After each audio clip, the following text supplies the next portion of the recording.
What Really Happened with your host, Mike Rivero. The history the government hopes you never learn. Here is your host, Michael Rivero. And aloha, America. Welcome to our show today. It is Wednesday, October 17th, 2018. And middle of the weekday, I'm get that going again.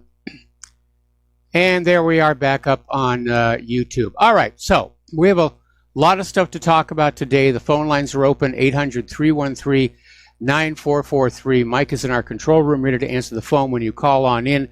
So let's get right on into it here. And boy, the corporate media today are just hammering on Saudi Arabia. And they're making a real big issue about this. And I think it might backflash. More about that a little bit later here. But as you know, we're less than 3 weeks now to the midterm elections. Everybody's out there campaigning. The polls are tightening. And it does look like the GOP base is energized, that Republican voters are going to get out there and give the Democrats what for. Of course, the polls are not always accurate because they don't take into account election fraud or the illegal immigrant vote. For some reason, illegal immigrants just don't respond to pollsters. I really don't know why. All right, we've actually got a caller on the line right now. We're going to start with Jim in Chicago. Aloha. Welcome to the show. What's on your mind?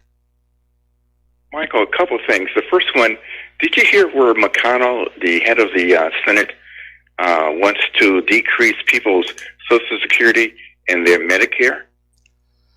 Yeah, I've been hearing a lot of that, not just from him, but the fact of the matter is the Social Security Trust Fund is pretty much bankrupt because Bill Clinton basically dipped into it to make his magic federal budget surplus.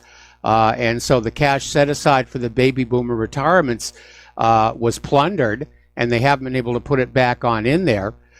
So now they're kind of stuck. They either have to reduce Social Security and Medicare, or they have to raise Social Security taxes again.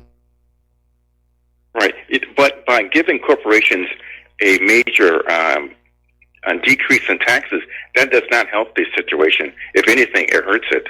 Of course.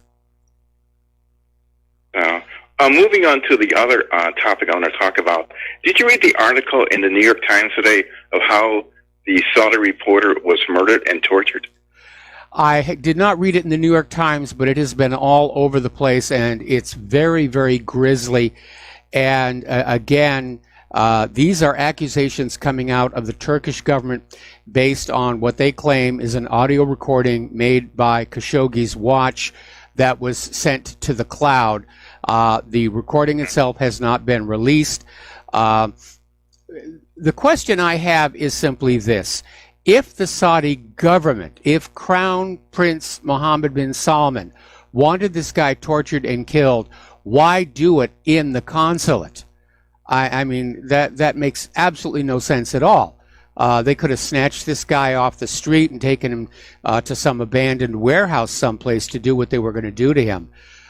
So I'm tending to lean toward the story that was teased by CNN, that they were interrogating him and it got out of control.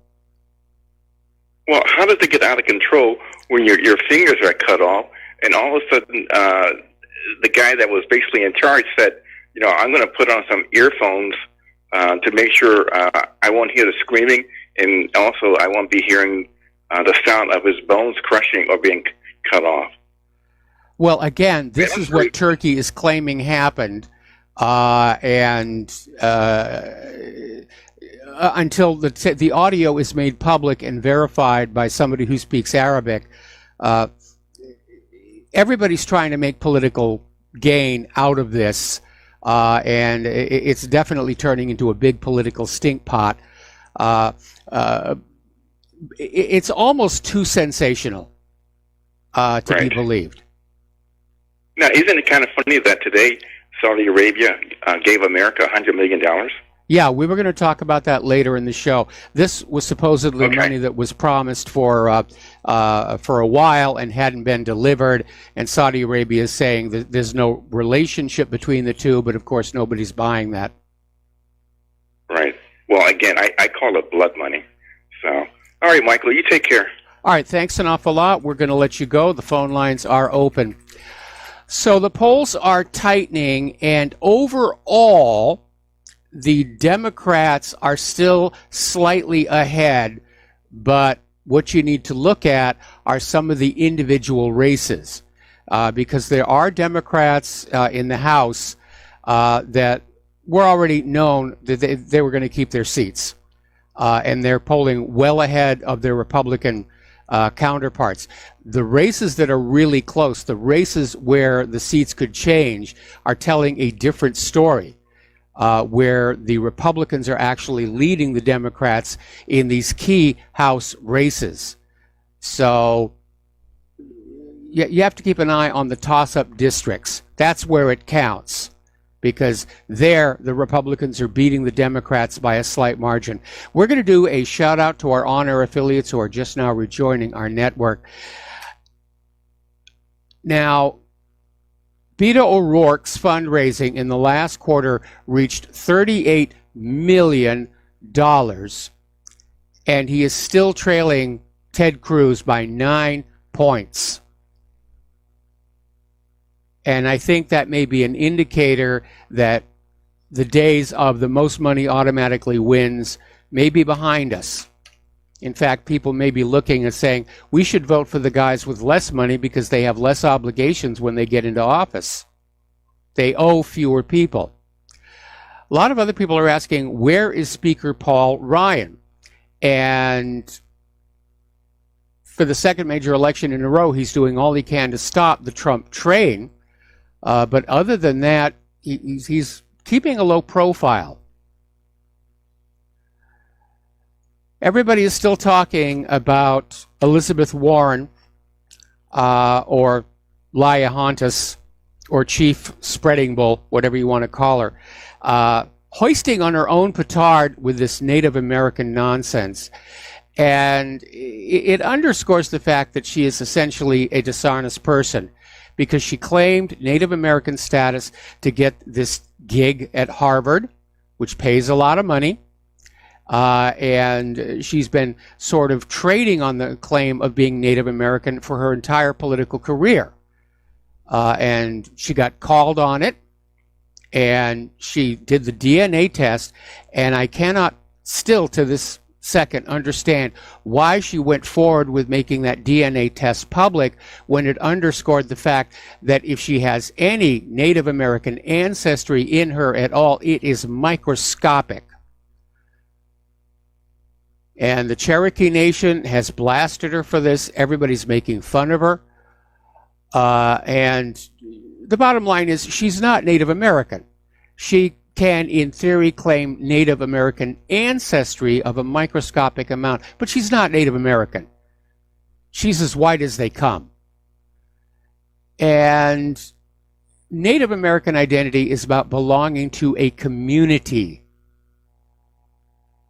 Now, right now, there are 567 federally recognized tribes and hundreds of Alaska, Native, Hawaiian, and state-recognized entities across the country. Belonging to one of them is not just about DNA.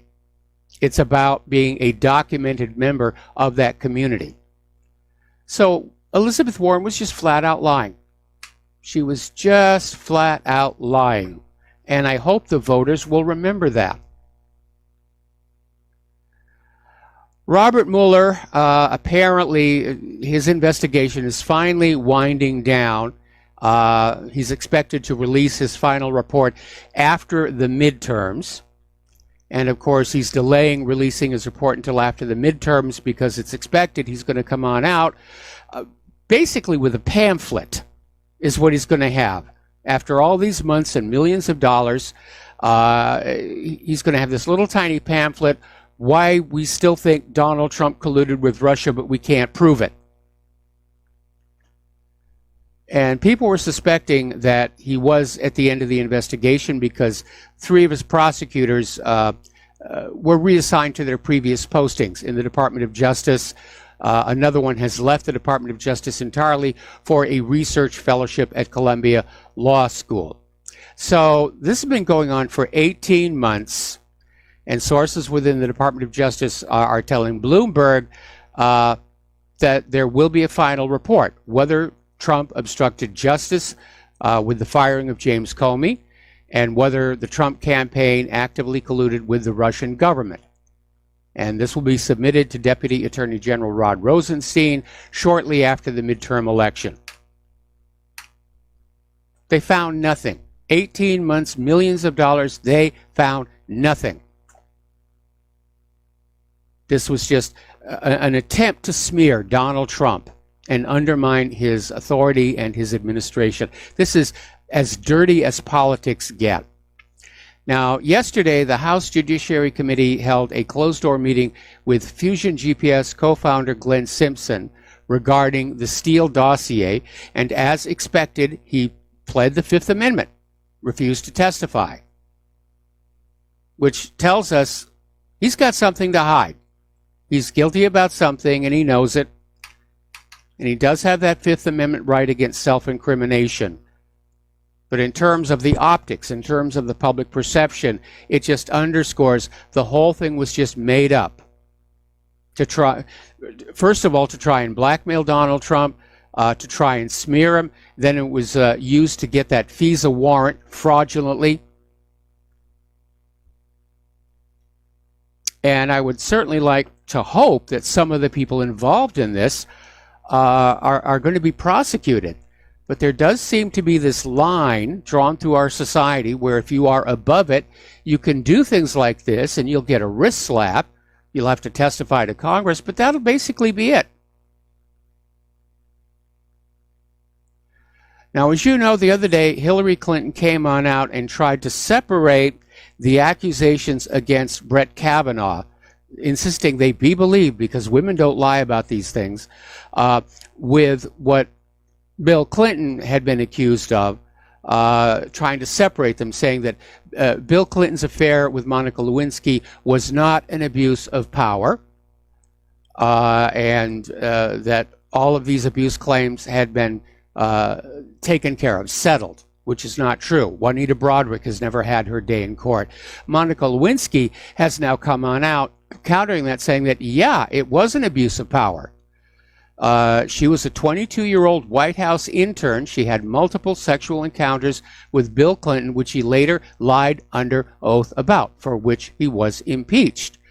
And after the affair became public, Lewinsky went through a period of, well, basically harassment by pundits belonging to both parties. And the Republicans were trying to get more salacious information. The Democrats were trying to pressure her into recanting her story.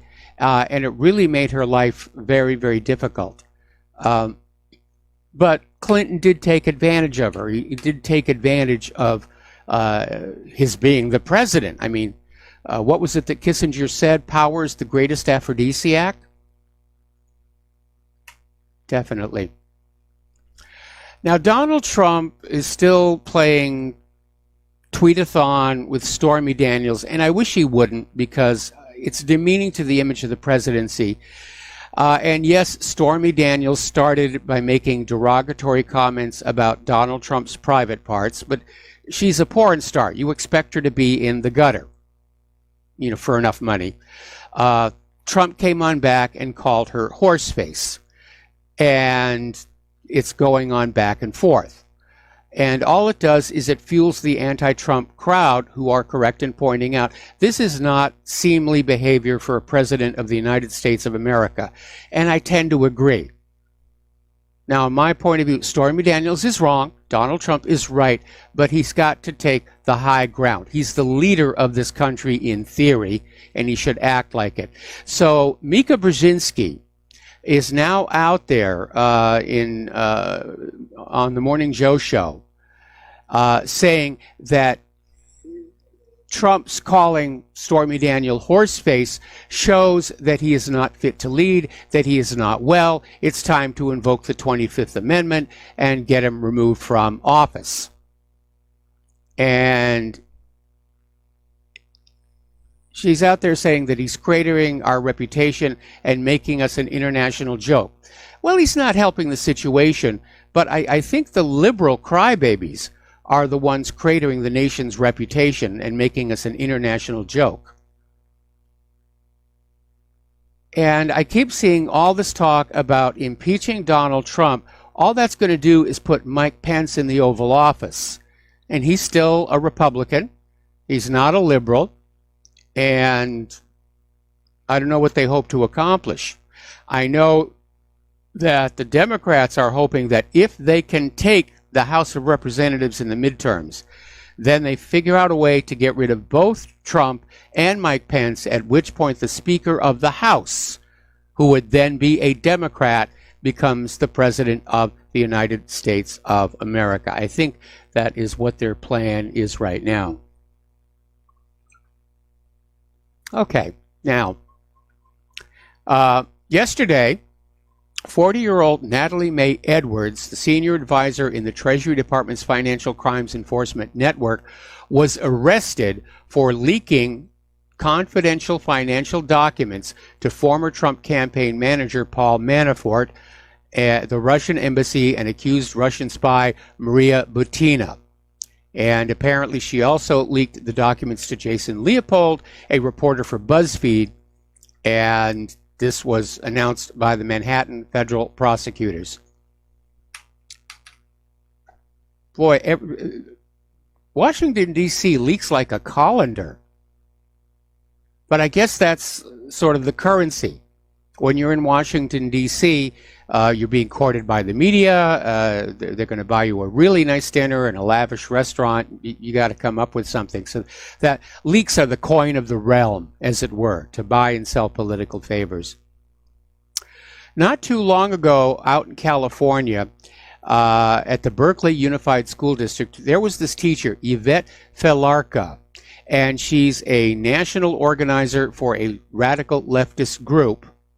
And last year, Judicial Watch filed a California Public Records Act request to get information about her association with Antifa. And claiming to be the victim of a political witch hunt, Felarca sued the district in federal court to keep it from fulfilling its legal obligation to provide Judicial Watch with the records.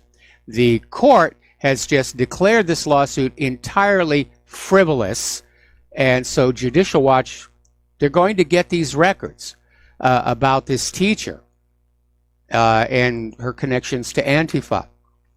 And there's definitely more to Antifa than meets the eyes, because we're seeing all these stories about where Antifa is getting into fights with Proud Boys. Antifa will initiate the violence, and yet when the police show up, they arrest the people who are trying to defend themselves, and they leave themselves alone.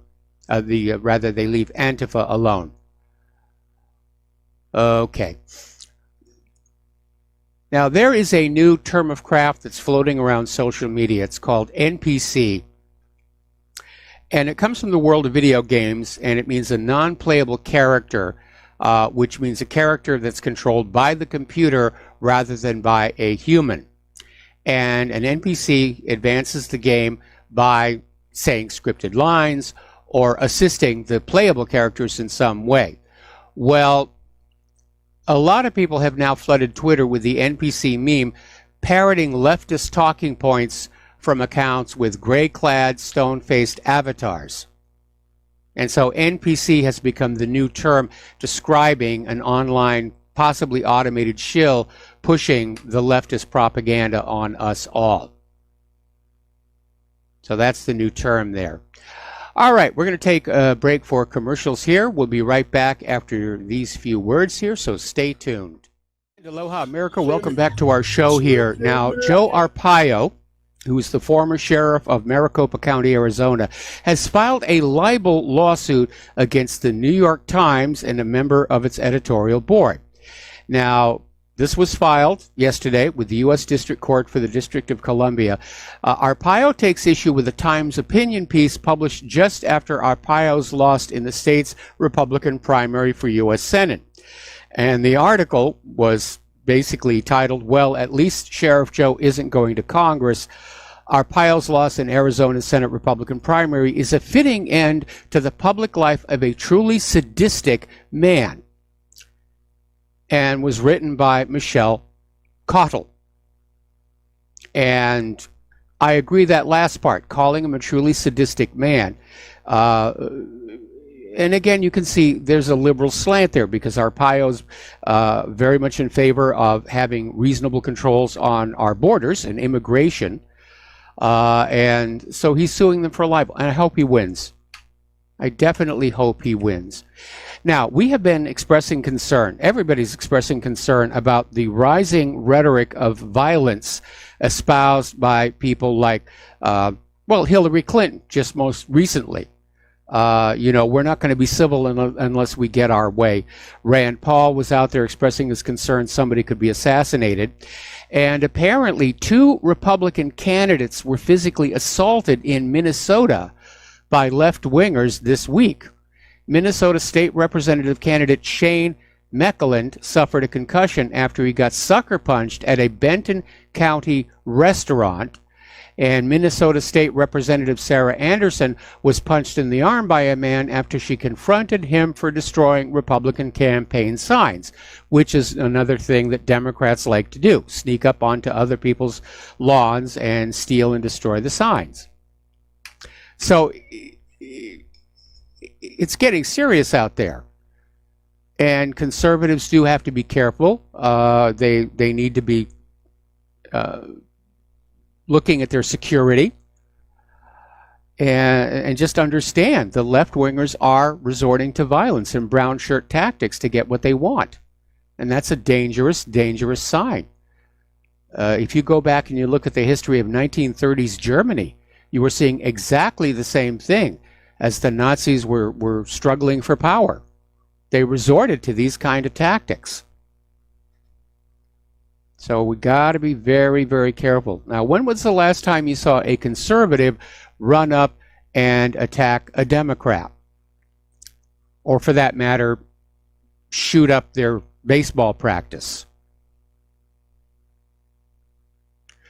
Turning to the war zones, over in Syria, the Turkish military has sent another convoy of troops and military equipment to strengthen its forces deployed in Idlib.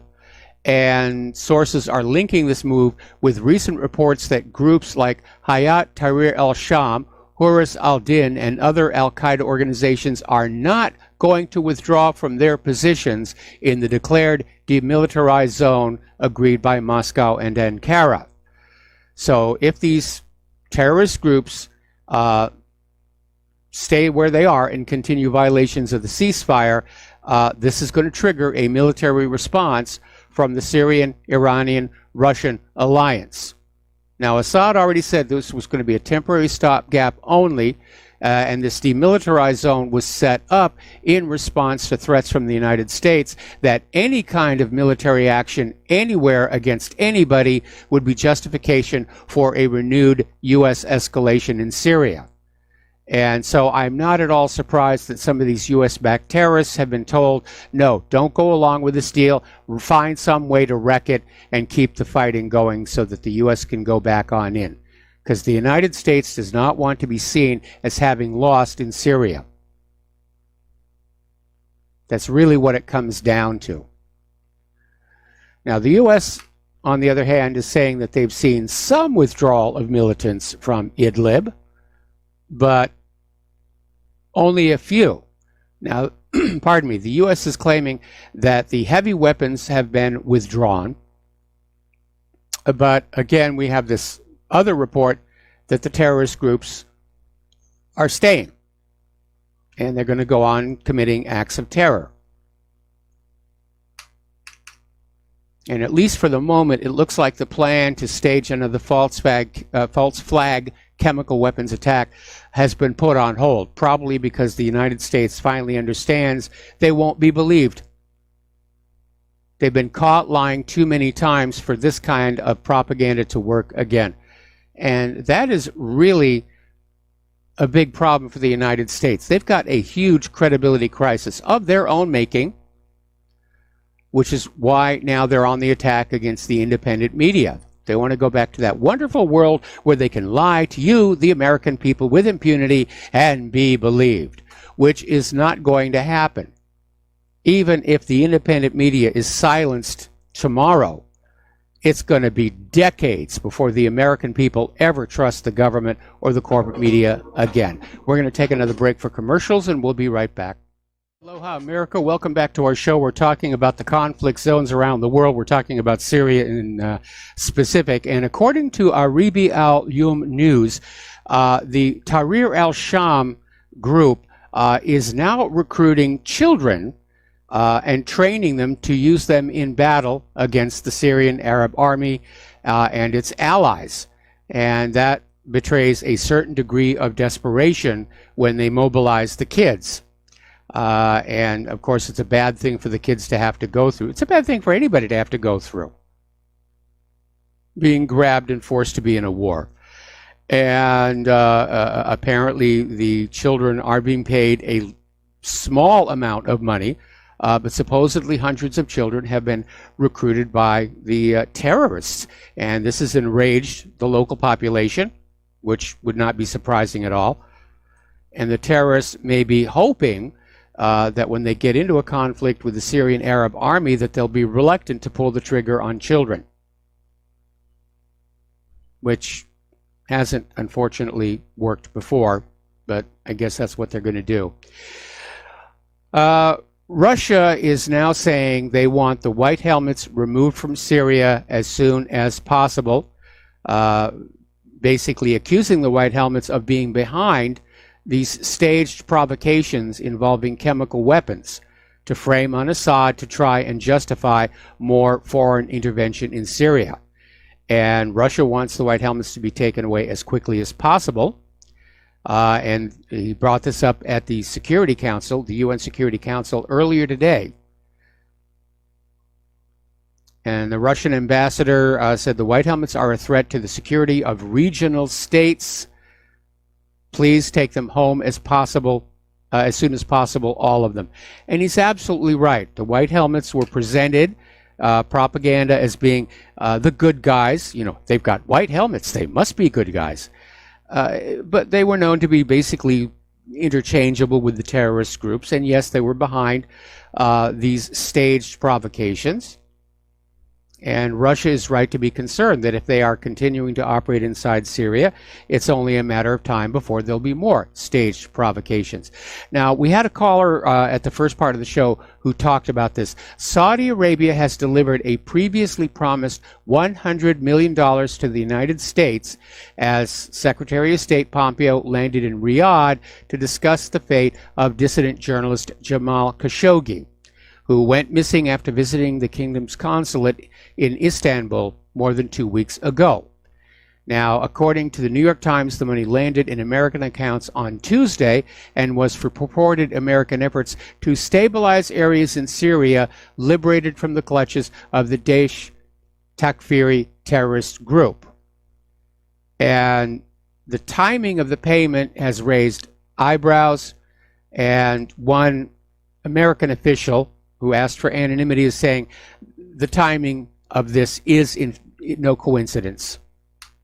It's basically blood money. Now, the other day I was making this comment that there was almost too much attention being paid to this guy. Yes, he was highly connected to the Saudi government. He was highly connected to U.S. interests. He had deep connections to Lockheed Martin. In fact, this guy reeks of being a spook for somebody. But they made it such a big deal about his being killed. Journalists get killed all over the place, and nobody makes a big deal about it.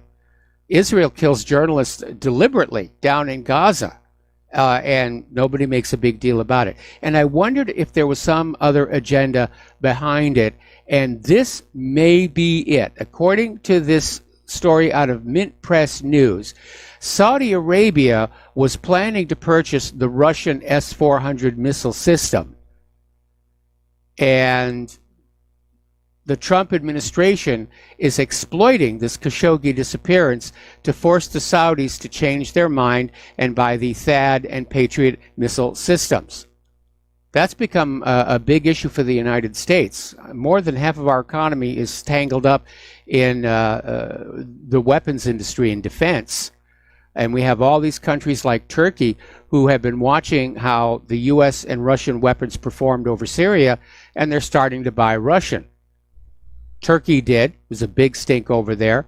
Now Saudi Arabia wanted to, and I can imagine the military-industrial complex is saying, find some way to stop this. Make them buy our weapons. Yes, they're more expensive and they don't work as well, but find some way to force the issue. And that may explain why so much attention and pressure on Saudi Arabia is being brought to bear over this situation. And I'm not trying to trivialize Khashoggi's death, if in fact he's actually dead. We still haven't seen a body. But there had to be another agenda behind this, and it may be this one.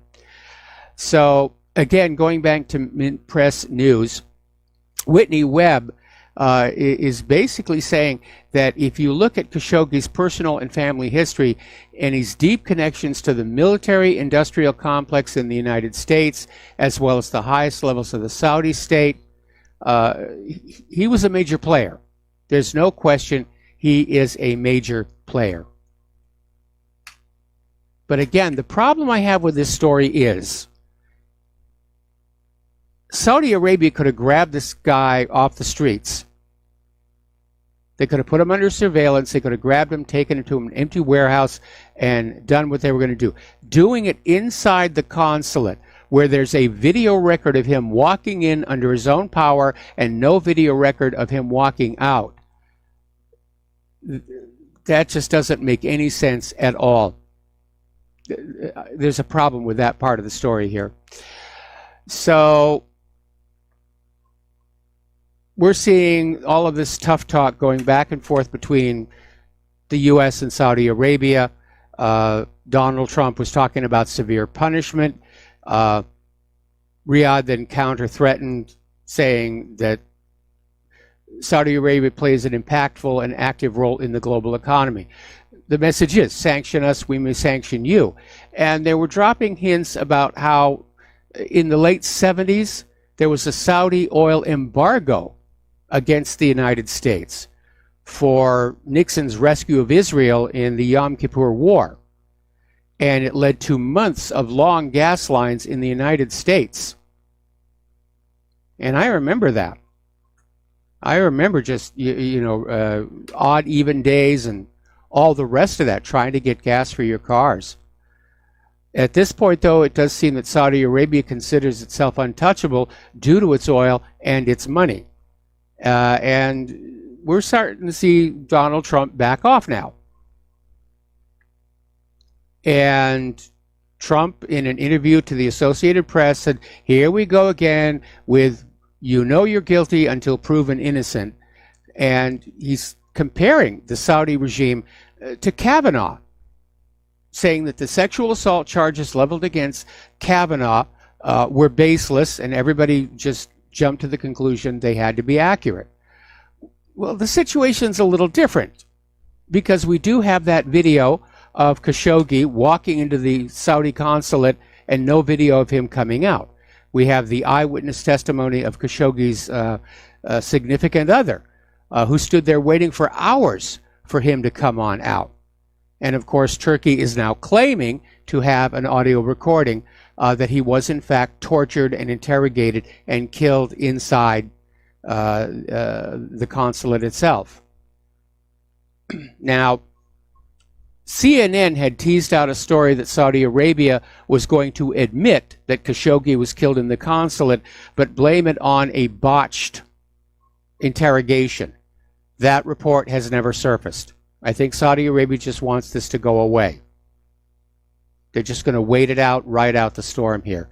Meanwhile, Saudi Arabia has issued a new dictum threatening to give 5-year prison terms and heavy fines to anyone caught spreading fake news online. And this is aimed definitely at those discussing the suspected murder of Khashoggi. Now, the threat was published over the weekend in the Saudi Gazette, and it echoes one of President Trump's favorite phrases to demean any journalism that he finds unacceptable to his regime. So the Saudi Gazette cited Article 6 of the Saudi Arabia's cybercrimes regulations, which makes it against the law to breach public order, religious values, public morals, and privacy. And the law makes no distinction between Saudi citizens and foreign nationals found to be in violation of the draconian rules, which I guess means that I can never visit Saudi Arabia.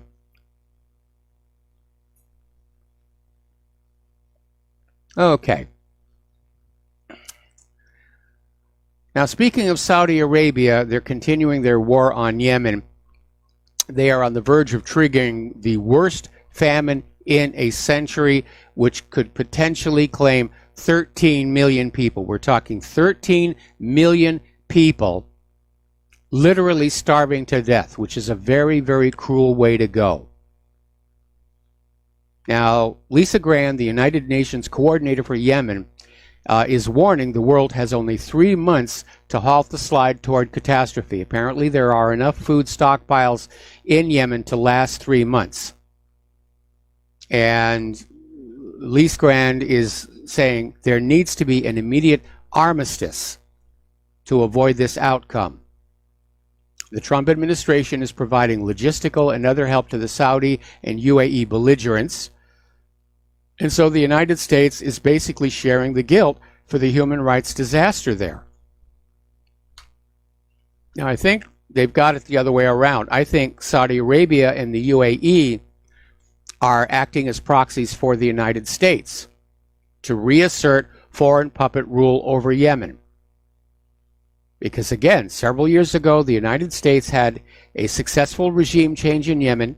They put in obedient puppet rulers. The people of Yemen didn't like being under foreign puppet rule, and they basically kicked the foreign puppet rulers out. And that's what this current war is all about.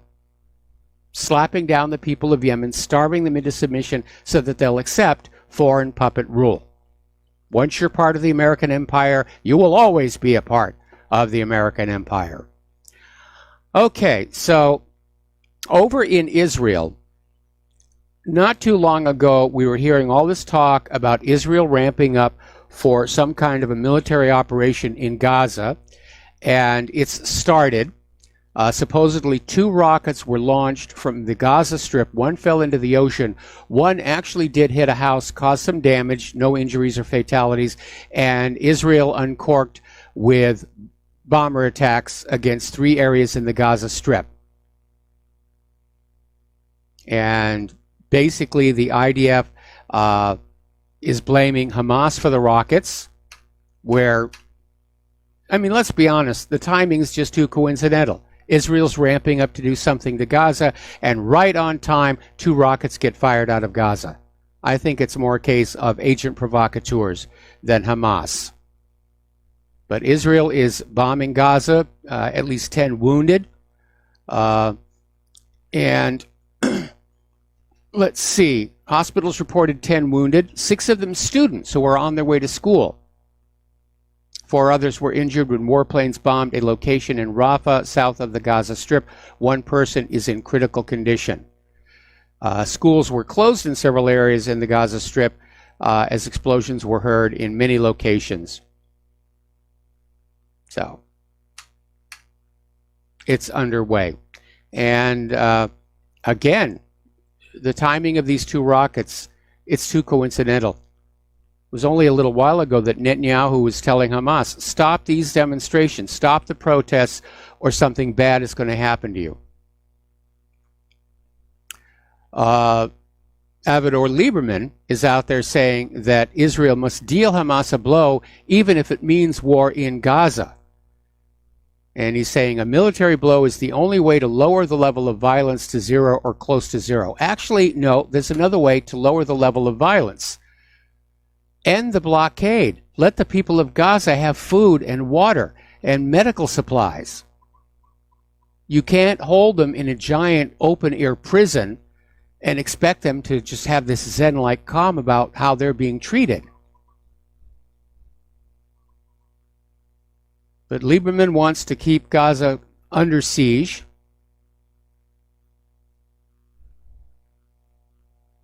And a follow-up report on this is apparently one Palestinian has been killed in the airstrikes here.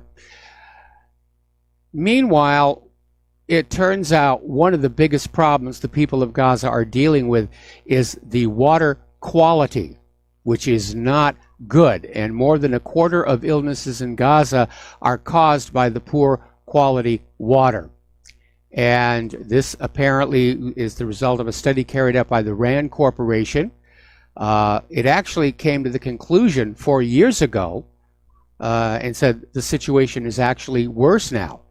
And the water infrastructure in Gaza has led to a sharp rise in germs and viruses such as rotavirus, cholera, and salmonella. All right, we're going to take a phone call now. Ken in New York. Aloha, Ken. Welcome to the show. What's on your mind? Aloha, Mike. Aloha. That name, that Khashoggi, I was thinking about it for a while. I just looked at an article here. It says Daily Mail. It says Jamal Khashoggi was, his uncle was Adnan Khashoggi, who died in 2017. Yes. He was like the biggest arms dealer in the world. Oh, he was he was at the heart of the part of the Iran-Contra scandal, the arms for hostages deal. And he said, also says here, he's Jamal is second cousin to Princess Diana's lover, or ex-lover. But yeah, he's a power pretty player. Well connected. Yeah, he's very, very well connected. There's no question. Yes. That was it. Thank you. All right. Thanks an awful lot for that that update. Yeah, no question. I mean, this guy had previously been advisors to the Saudi government itself. He ran in the inner circles. He was a power player. So why he was grabbed and being tortured and killed, we don't know. Was he about to go public with something that scared somebody? Because he had sort of, in the eyes of the Saudi government, gone rogue. And maybe they considered that a classic case, the man who knew too much. But Trump is backing down, and they're just going to let this go away. All right, we're going to take another break for commercials, and we'll be right back. And aloha, America. Welcome back to our show here. We're still talking about issues with Israel and Palestine. And apparently Nikki Haley is in high dudgeon over a recent decision by the UN General Assembly to allow Palestine to chair the coalition group of 77. And Palestine will lead the UN-based coalition of developing nations starting next year. And Haley came on out blasting the decision, saying that Palestine is not recognized as a state by the entire General Assembly, including the United States, and therefore should not have been given this high honor. So she's out there ranting and raving about that. Meanwhile, Australian Prime Minister Scott Morrison, who's coming up in a crucial by-election in just 4 days, said that his administration was open to recognizing Jerusalem as Israel's capital, which immediately prompted concern from not just Palestine, but from Indonesia. In fact, Indonesia is saying they may cancel the trade deal they have with Australia if Australia moves their embassy to Jerusalem.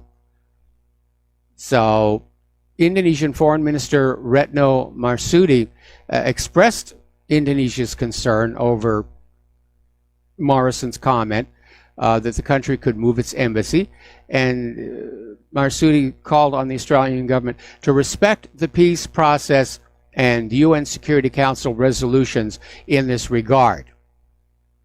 And that is an important thing to remember, that all these countries, like the U.S., who are moving their embassies to Jerusalem to placate Netanyahu, are in fact harmful to the peace process and in violation of UN Security Council resolutions. All right, we're going to take a phone call now from Matthew in Ohio. Aloha, Matthew. Welcome to the show. What's on your mind? Hi, thanks for taking my call. I was wondering if you got my email about the candle in the middle of the room on a table the other day. You know, I don't think I did, but I get hundreds of emails every day, and I try and read them all, but I don't get them all. Oh, that's all right.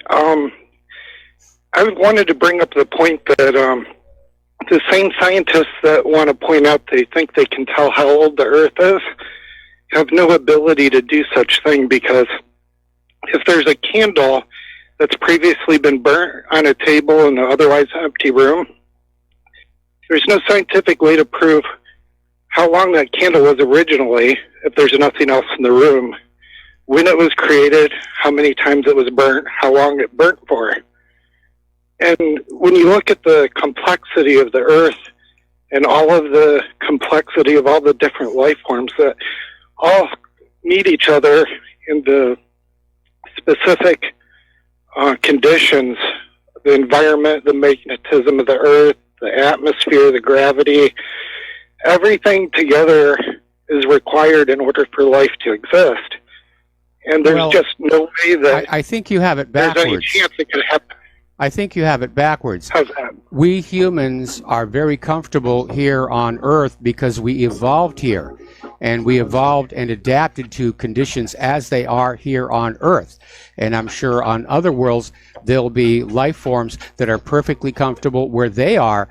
It isn't a case of Earth being made to suit us. It's the other way around. We evolved to be comfortable here on Earth. Anyway, we have to let you go and do a station identification. We'll be right back. And aloha, America. Welcome back to our show here. And there are still a lot of people out there who are questioning this move by Israel to try and force governments around the world to equate criticism of Israel's government with anti-Semitism, because it's anti-free speech, and it certainly makes Israel look bad for being opposed to freedom of speech, for wanting to stifle criticism of their actions, and basically they're trying to undermine democracy for Israel's benefit. Every politician in every country who's going along with this is undermining their democracy for Israel, and I'm very alarmed that we're seeing it here in the United States as well. And this could backflash. This could definitely backflash. Article coming on out of Middle East Monitor: Israel aids the genocidal Myanmar while urging the world to remember the Holocaust. And we've seen Israel sort of have this bias before, where, you know, their Holocaust has to be remembered and cherished and believed and honored. But like the Armenian genocide, well, we reject calling that a Holocaust, because Holocaust is our word. And certainly Israel is doing nothing about the genocide going on over in Yemen. And Israel is actually committing a very slow genocide against the Palestinians. Now, as we mentioned the other day, one of the reasons our military budget is so huge is the U.S. has something like 700 military bases spread around the world in 144 different countries, but they want another one. They want to build a drone base in Niger, and it's going to cost about $100 million. And then after it is built, it'll cost $30 million a year to operate. And apparently they have signed a 10-year agreement for the facility in Niger, in the city of Agadez, in the Sahara Desert. So at the end of this 10-year agreement, the U.S. will have spent $280 million for this drone base. And a lot of people say, is it really worth it? Is it really worth it? I'm going to say, no. We're bankrupting this nation on these wars. Anyway, the other day we were talking about how Special Operations Command in the United States wanted American manufacturers to start manufacturing copies of Russian weapons, because Russian weapons are often provided to these front groups that the U.S. uses to destabilize other countries in order to have deniability. Oh, we're not in there. They're using Russian weapons. And now this has basically brought a response from Russia trying to remind the United States that all of these weapons are subject to international patents. And Russian leaders and the Russian company that has designed the AK-47 are saying, you're not allowed to copy our weapons designs. The problem is that apparently this program is actually a year old, and portions of the contract have already been awarded. So, again, the U.S. is an intellectual property thief, which makes it hard for them to point the finger at China. All right, let's talk about the economic news here. The International Monetary Fund has now joined the chorus of voices warning there is a Great Depression ahead. And it's easy to dismiss these warnings from people like Mark Faber, but this is coming from Christine Lagarde's team. And so people are having to take a look at this. These people know what they're talking about. They really, really do. By the way, the stock market did not have a good day. They ended in the red, only a little in the red, wasn't a big drop, but I think it's sort of going to undermine the enthusiasm from yesterday's run-up, where everybody said, oh, the market's on its way back up and we're going to make lots of money and everything's going to be hunky-dory. I don't think so. And I can imagine right now that investors in the stock market are starting to get a little skittish. So, remember back when Elon Musk tweeted out that he was going to take Tesla private and that he already had the funding, and it just shook the stock price all over? Well, the SEC investigated, and Elon Musk and Tesla must pay a $20 million fine each in this SEC settlement against them. That's $20 million from the Tesla Corporation and $20 million from Elon Musk personally for having done that. And the Tesla stock is still down. And people are raising questions about its very high valuation. And I'm in agreement. It does seem to be very much overvalued given its performance. They're still not achieving their manufacturing goals. And there have been issues with the Model 3. So we'll see what's going on there. Okay, we're going to do a shout out now to our on-air affiliates who are just now rejoining our network.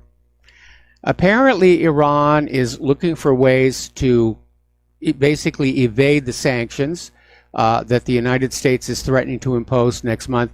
And apparently one of the ways that they have come up with is Iran is going to transport its crude oil to Russia's refineries on the Caspian Sea. Russia will then sell it as Russian oil and then reimburse Iran. So I imagine the U.S. is going to throw more sanctions onto Russia here. Over in North Korea, they're slamming the United States for the evil sanctions push. And what they're talking about goes back to something I've mentioned before. North Korea has made a lot of concessions. They sent back the remains of soldiers who died at the start of the Korean War. They have shut down their nuclear test facility. They've demolished a rocket testing stand along with one of the launch sites. They're certainly making all kinds of diplomatic progress towards reunification with South Korea, and they are realistically expecting the United States to reciprocate with some kind of a goodwill gesture. And the United States is still maintaining this attitude that North Korea has to do everything the U.S. wants before any of the sanctions are lifted. And so from North Korea's point of view, the United States is not bargaining in good faith. So,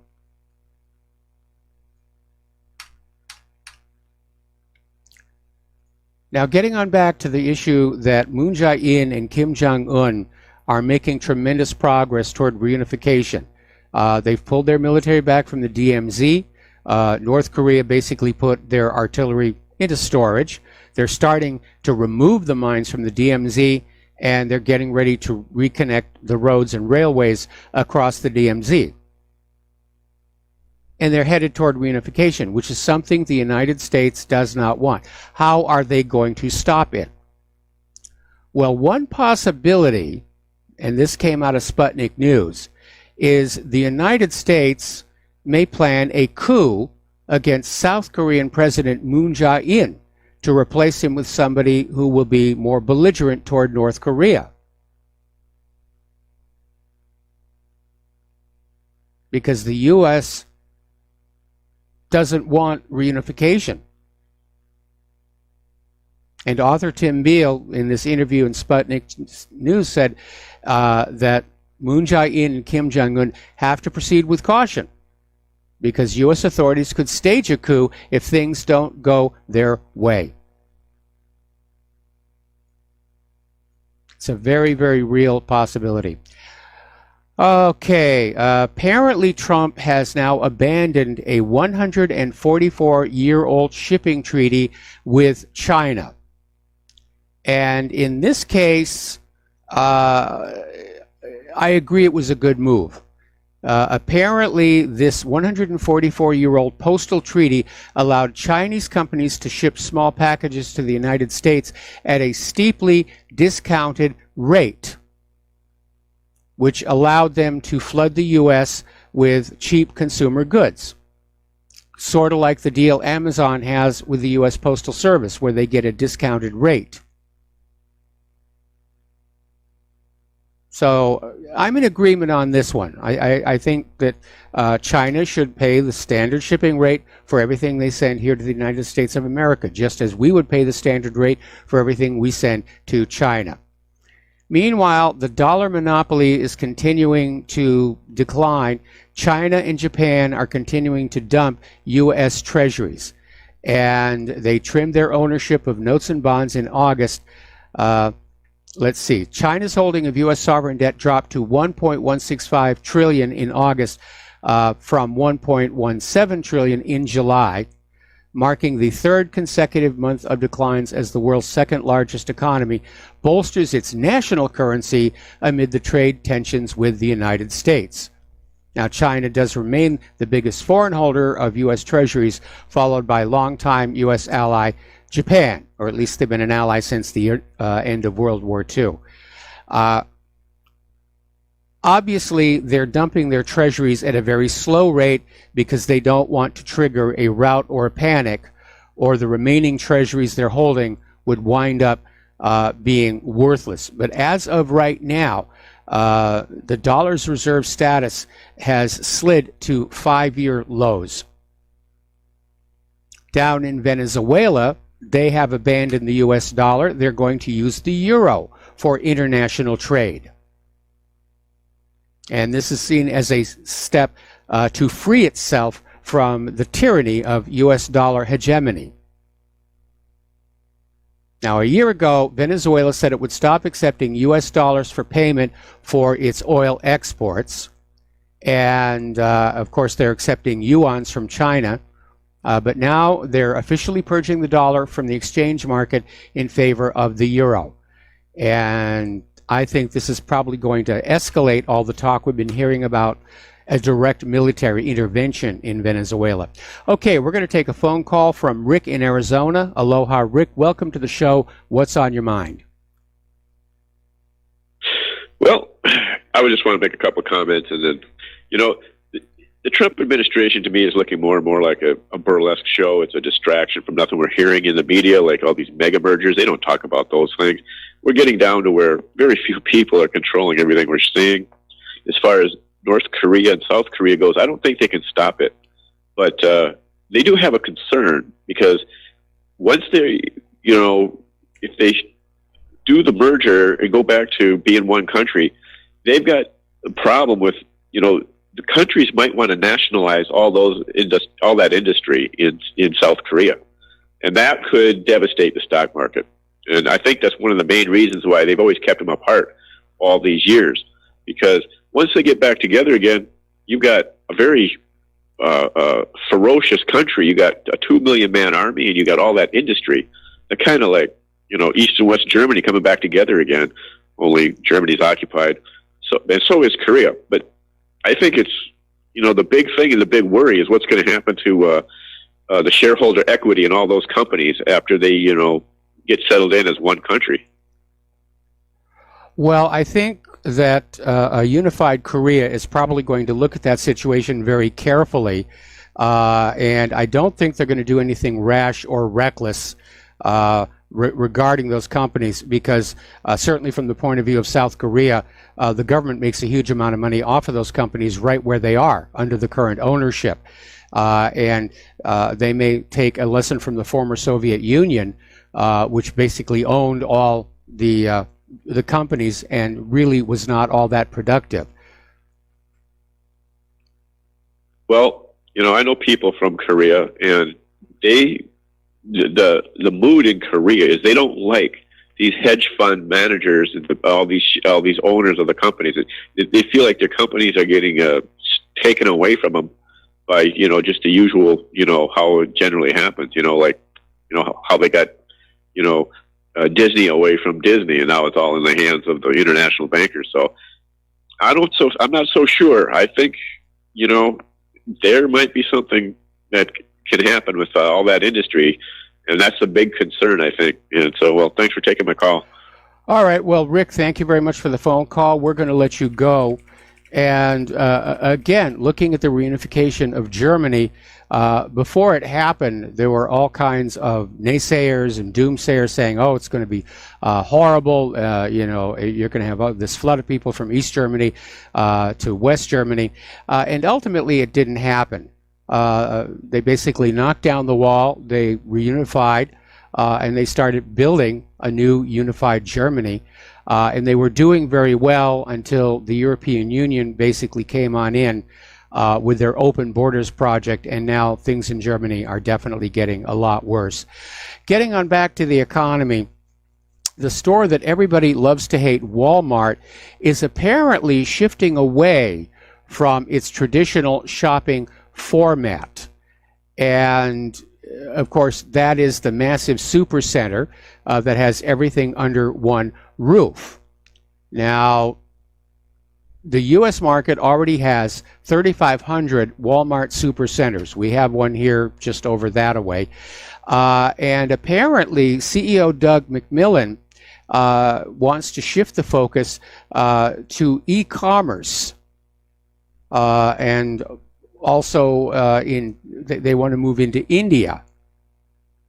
So they're reducing emphasis on the original store format pioneered by founder Sam Walton. And they're going to go the e-commerce route. This year, Walmart is planning to open only 15 supercenters. So we'll see what happens there. I know that a lot of places where those supercenters have opened, it has been very disruptive to the local economies, especially the mom and pop stores and the small specialty stores. It does seem more convenient and more affordable to go to a Walmart. But if you step back and look at it, you actually have less choice because those specialty stores aren't there anymore. We're still hearing from the corporate media that our economy is doing really, really well. But no, it isn't. And it's because of the declining dollar. Back in 1944, when Bretton Woods was signed, the U.S. dollar was the gold standard of currencies, and it was backed by gold. By law, it was as good as gold. And then after the Nixon shock, it all started to erode away, and the real wealth of the nation moved out of the hands of the people and into the banks. And that's a big reason why people who retired 30 to 40 years ago didn't have the same worries retirees have today.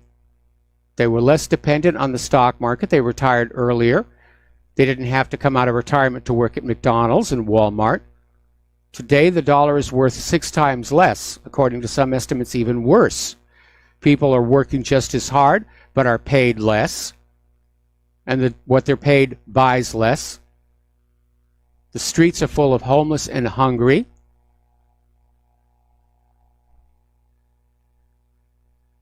Things are not good, and it all has to do with that fiat paper note from the Federal Reserve here.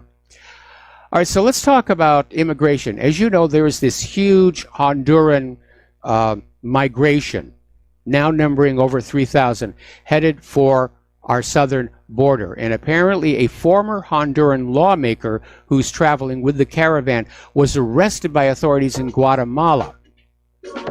More about this when we come back from these words from our sponsors. And aloha, America. Welcome back to our show. And we're talking about this Honduran migration, which is currently in Guatemala. And while they were there, this former Honduran lawmaker, Bartolo Fuentes, who organized all of this, was detained by Guatemalan authorities after failing to register with migration officials upon entering the country. And 2 others were detained from the migrant group, Simon Gomez and Michael Fajardo. Now, Donald Trump is saying that anyone trying to enter the country illegally is going to be arrested. Now, it's going to take a major force to deal with 3,000 people. But again, this open borders thing, this has got to stop. The law of the land is there is a process to go through if you want to immigrate to this country. And yes, it's long and involved, and people are being vetted to make sure they're not criminals or carrying contagious diseases.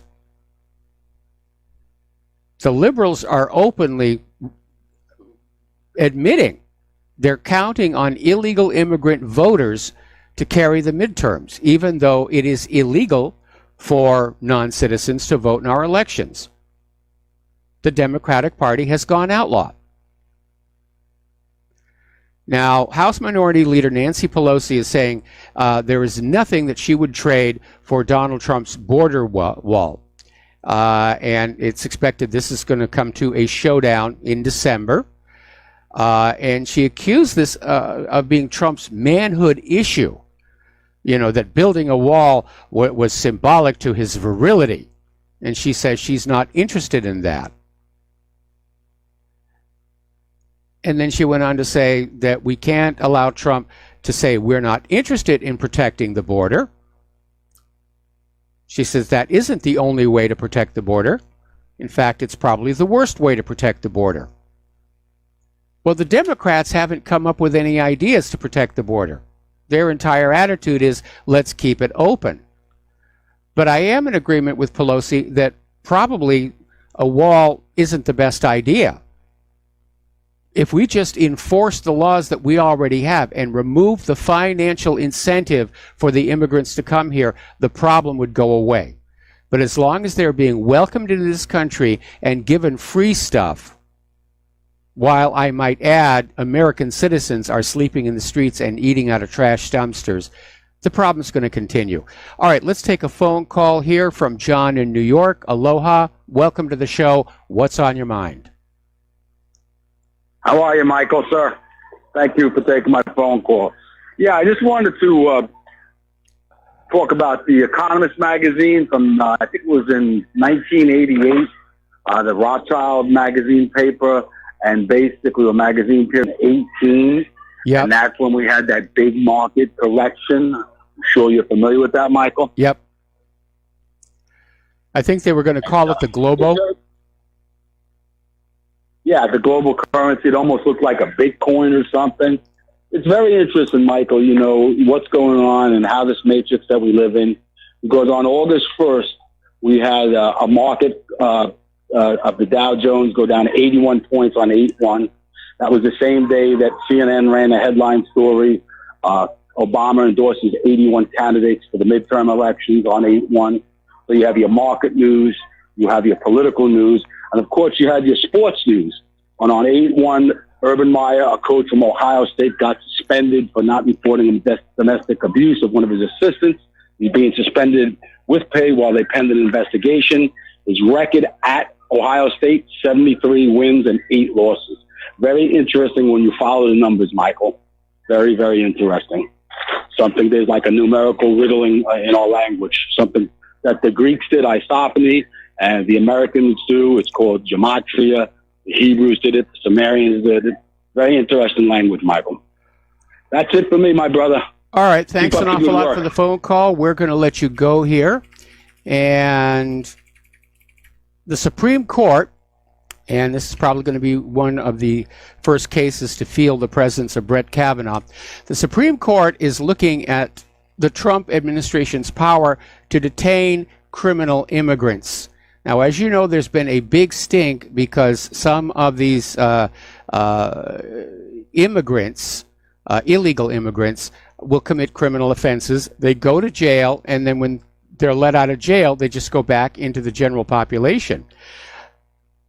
And the law actually says that the government is supposed to seize criminal migrants as soon as they are freed from custody and send them back across the border, not months or years after the fact. And the Ninth U.S. Circuit Court of Appeals sided with the migrants. And so the case has now gone all the way to the Supreme Court. And I'm expecting the Supreme Court is going to come on back and say, yes, criminal migrants, when they are released from prison, should be immediately deported. We're going to take another break for commercials, and we'll be right back. And aloha, America. Welcome back to our show here. Now, over in Hungary, they have now officially banned gender studies from their education system, because nobody wants to employ a genderologist. In fact, the situation is, if you major in gender studies here in the United States, it's so that you could become a college professor in gender studies.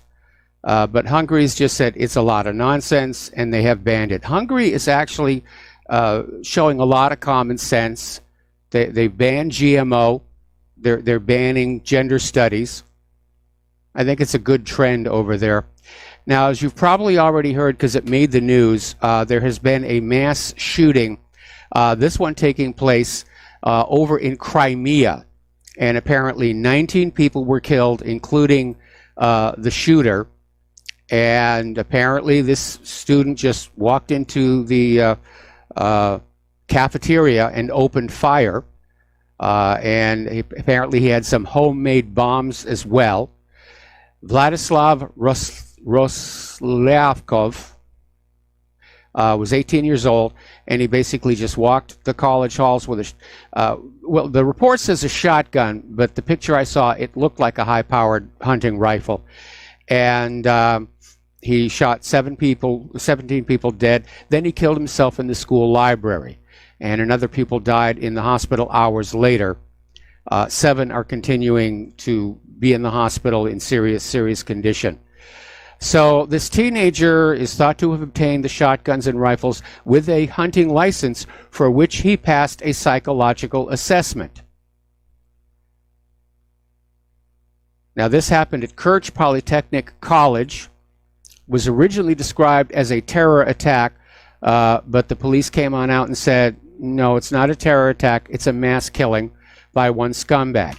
Okay, this kid may have passed a psychological assessment at the time he purchased the weapons. Had he been put on antidepressants since then? That's the question that I think needs to be asked. Because in the vast majority of these mass shooting events, prescription psychiatric medication is a factor. They're either on them or they're withdrawing from them. And it's when you're withdrawing from these medications that you are at greatest risk of self-harm or harm to others. And again, go over to ssristories.com and read some of the reports over there, because it happens a lot. Congress actually did take a look at this, but chose to do nothing because the pharmaceutical industry have very, very powerful lobbies in Washington, D.C. And they don't want this covered. They don't want anybody to know. They want you to go on and take your medications. I remember after Sandy Hook, there were a group of Connecticut citizens got together to use their state's equivalent of the Freedom of Information Act to find out what medications Adam Lanza was on. And I remember watching the video of the hearing where an attorney from the state medical examiner's office, Patrick Kaonohi, came on in and said, even if in this one case the medication had something to do with the shooting, that was not something the American people needed to know, because then they might stop taking the medications their doctors recommend. And the Connecticut economy, of course, is very much tied up with pharmaceutical industries. So there was, again, it's all about the money. We're going to take a phone call here. Mark in North Carolina. Aloha, Mark. Welcome to the show. What's on your mind? Hey, Mike, I just got home. I just heard what you're saying. When I left this morning, said there was an explosion. They thought it might be some gas in Crimea, in a college in Crimea. Now it's coming that it was actually a shooting. Yes. Well, first of all, I'm wondering whether this was a Ukrainian, whether this might have been, supported by the Nazi government there, or Nazi fascist government there in Ukraine. It's one thing. If that is, that could be cause for war. The other thing is, if it was just some kind of a crazy man that went berserk. This is an example of why other countries, including Russia, should have their own Second Amendment, so that people are not helpless when something like this happens. Well, apparently in Crimea, you can't own weapons. This kid got these weapons. He had a hunting license, and he got the weapons. And to get the hunting license, he had to pass a psychological profile. I don't think he was working for anybody, because people who are doing this on behalf of somebody else don't commit suicide. They want to be able to basically enjoy whatever it is they're paid for doing this sort of thing. This fits the classic pattern of somebody on antidepressants just having a meltdown. Go on into the school, shoot up a bunch of people, commit suicide, and it's all over. So in other words, you think this is just basically like the kind of shootings we have here in the United States? Sometimes. Yes. This had nothing to do with, this wasn't political or anything else. I don't think so. Possibly put up by the state or anything else. Okay. All right. I'm just wondering, because like I said, when I left this morning, usually I look at RT before leaving. I go to RT. It said that they believe it was a gas explosion. Well, this kid did set off a bomb. He had a whole bunch of homemade bombs, and he set one of them off. Now, this just shows to show you, Putin's a great man. I really respect him. But even Alexander Dugin kind of hints that Russia should have their own Second Amendment, and I think all countries basically should have it. I mean, it's a natural right of self-defense for people who own a firearm, so you can stop somebody that like this, that the evildoers, and on top of that, defend yourself against a corrupt or a tyrannical government. That's what the Second Amendment is for in this country, and I think every country could actually use that for themselves. And that's all I got to say, really, Mike. Well, obviously I agree with you. The Second Amendment is about holding abusive government in check, and it's also about a necessary right to defend your home. But you need to understand that when the Second Amendment was written, it was speaking specifically of military arms, of a militia, and to keep a state free. The Second Amendment had nothing to say about hunting weapons and self-defense weapons. They were a given at the time. You had to have hunting weapons to get yourself through the winter, to keep food on the table, and having a weapon in your home for your own personal defense. Everybody had that. It was so common and so understood, the Founding Fathers didn't really feel it was worth mentioning. The Second Amendment is all about military weapons, making sure that the people have the same arms as the uniformed government forces. And the Supreme Court has ruled that the Second Amendment reserves to the American people the same arms carried by the uniformed troops. So if they have high-capacity magazines and detachable stocks, we're allowed to have them too. I agree. I'm just saying that, I think it's not just a constitutional right, but if you go worldwide, it should be considered a natural right of people to defend themselves and protect themselves against, as you said, an abusive or tyrannical government. That's all. Even if it's not in a constitution, I think that should be looked upon as a natural right of human beings. I think it is a natural right of human beings to be able to defend themselves against bad people. It's rather interesting. Every time there's one of these shootings, there's the two camps, the ones who say arm the teachers, and the other side saying take away all the guns and everything will be just fine, which is not true, because it's very easy to make guns, especially in this era of 3D printing. If you ban legal gun ownership, only the criminals and the bad people will have guns. It'll become another item that's smuggled across the border along with the drugs. Hey, Mike, I got one more question for you. It just occurred to me because I wanted to ask you that the other day and I forgot. This isn't not really related to this, but in China, they say, they're trying to point to China as the new boogeyman now today. Yes. And they say that the Chinese actually imprison these people called the Falun Gong. I'm probably got the name wrong. It's the Muslim group, yes. Buddhist. No, not the Muslim group. No, it's a Buddhist group, the Falun Gong, something like that. But anyway, and supposedly they imprison them and cut out their organs and sell them. Do you believe that's really going on, or do you think that's another propaganda? I know that the imprisonment is happening, but basically it's supposed to be about re-education.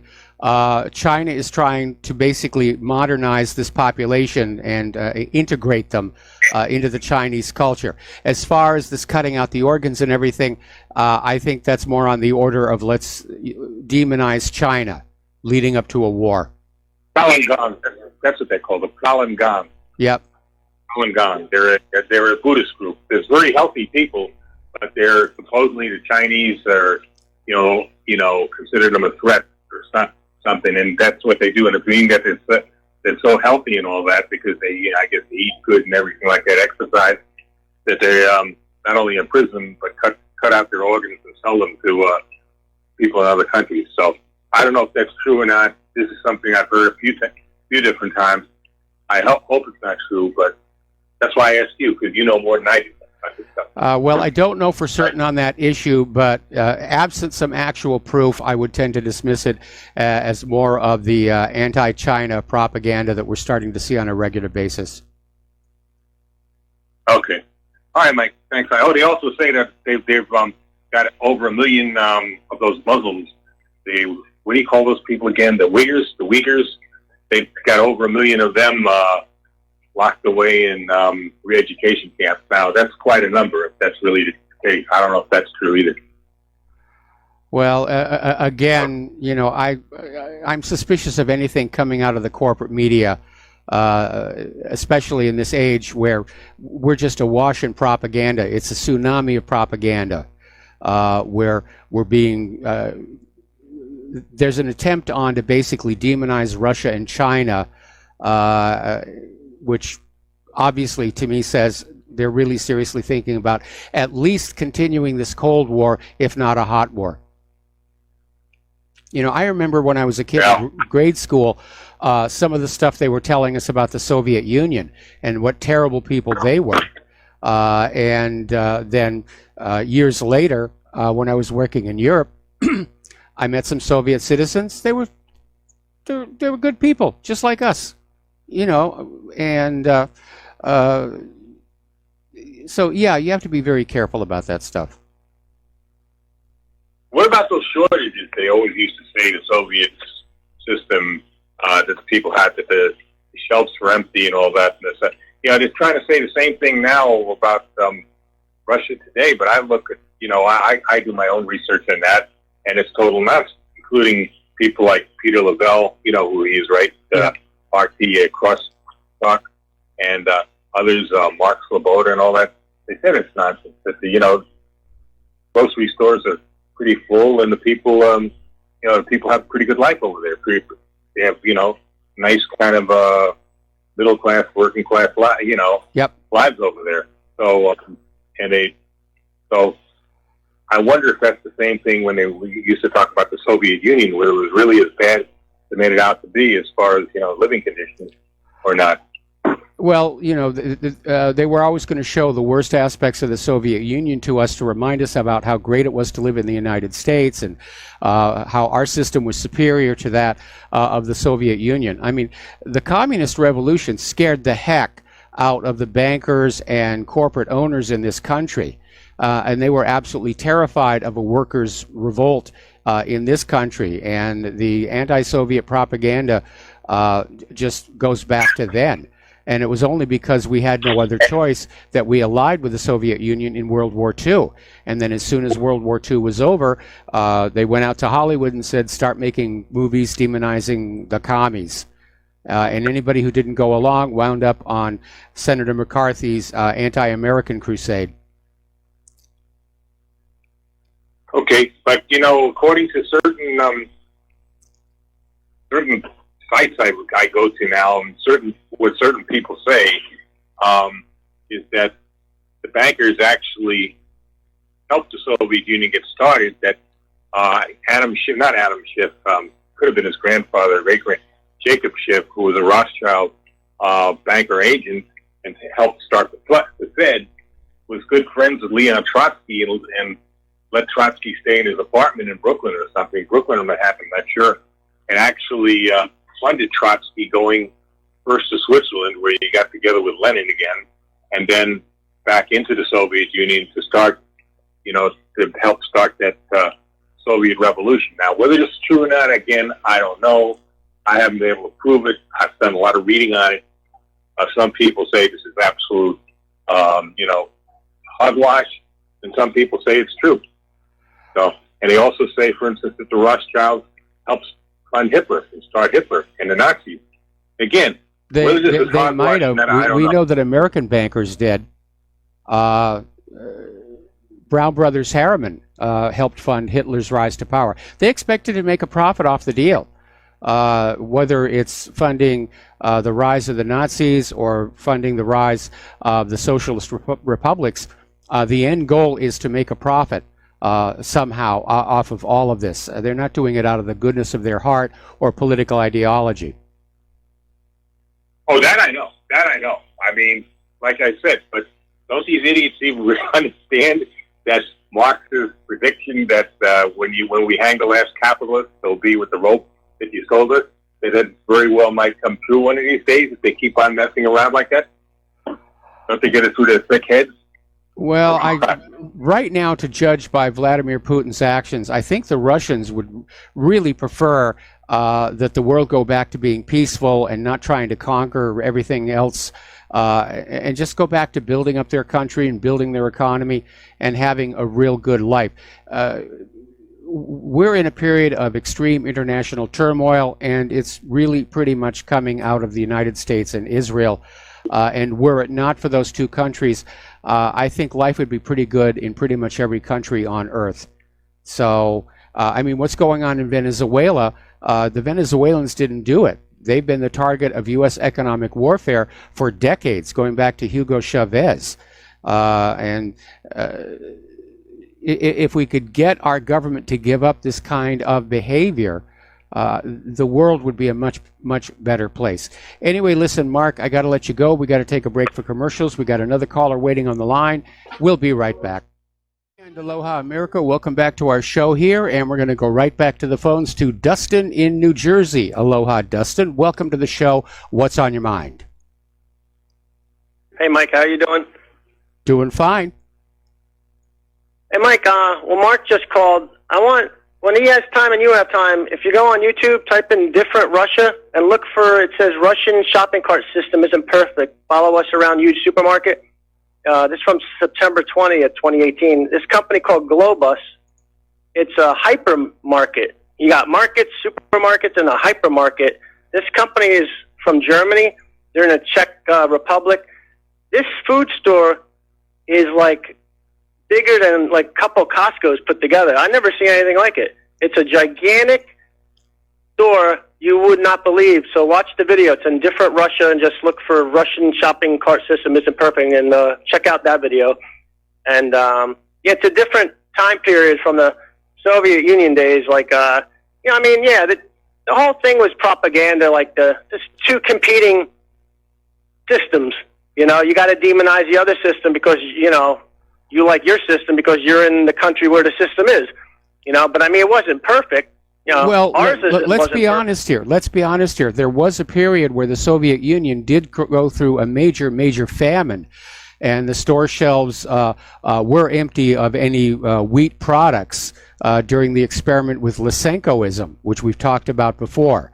And probably a lot of the propaganda about the Soviet Union was a failed system came out of that. The Soviet Union literally had to buy wheat from the United States, which at that time considered itself the breadbasket to the world. We had major agricultural exports around the world, and a huge surplus of food that we could sell to these other countries, including the Soviet Union. So there was one time when it really was bad in the Soviet Union, and that basically was when Stalin basically ordered the farmers to use this system invented by his pet scientist Trofim Lysenko, which turned out to be a complete and utter disaster, sort of like GMO is today here in the United States. Have things changed? Now Russia is the breadbasket of the world. They have their wheat exports way more than us now. You know, ours is shrunk, I believe. Nobody wants our GMO produce, and Russia is refusing to go GMO. China's refusing GMO, and more and more countries are mandating GMO labeling. Here in the U.S., it's the exact opposite. It is now forbidden to label food that contains GMO as containing GMO. Isn't that amazing how that's how well they think of us, that they don't even want us to look at the label?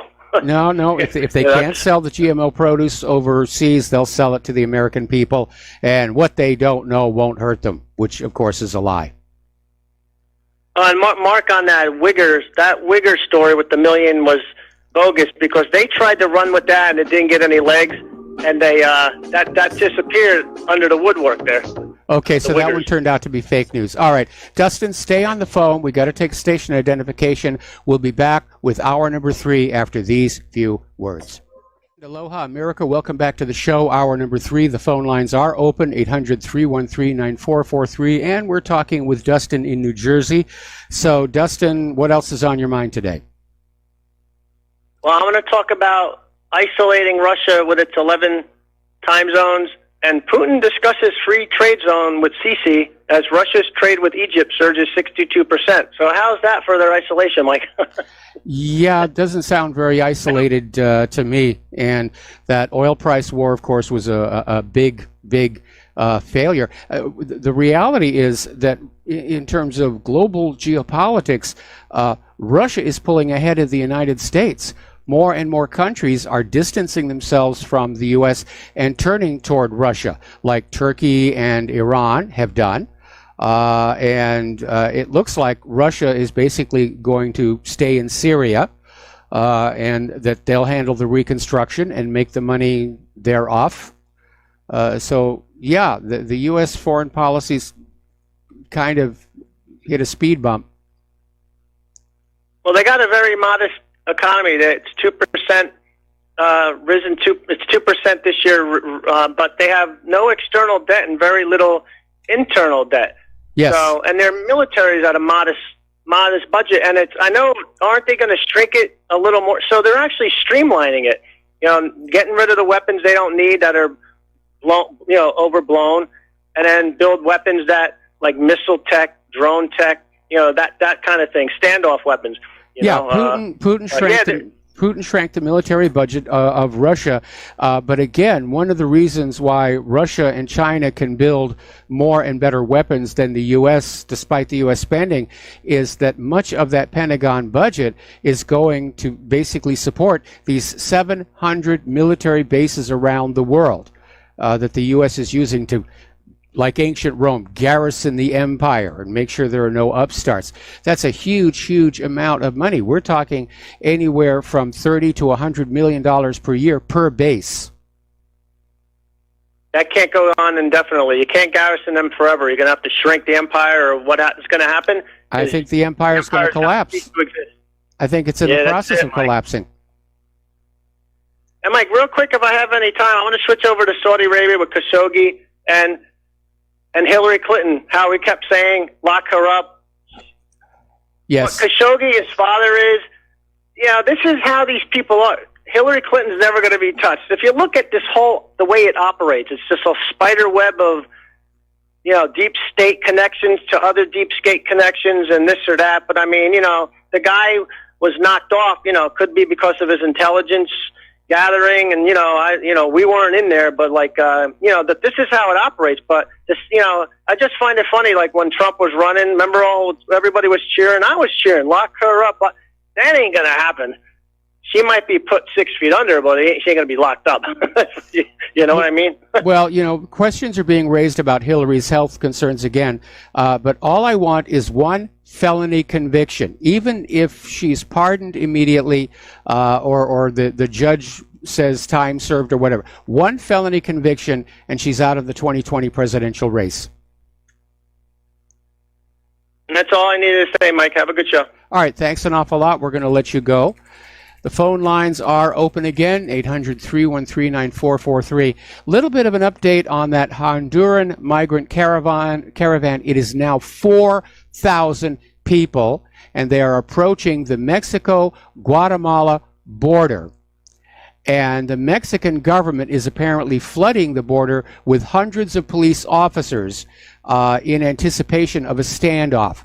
Apparently, Mexico doesn't want to let them cross their territory.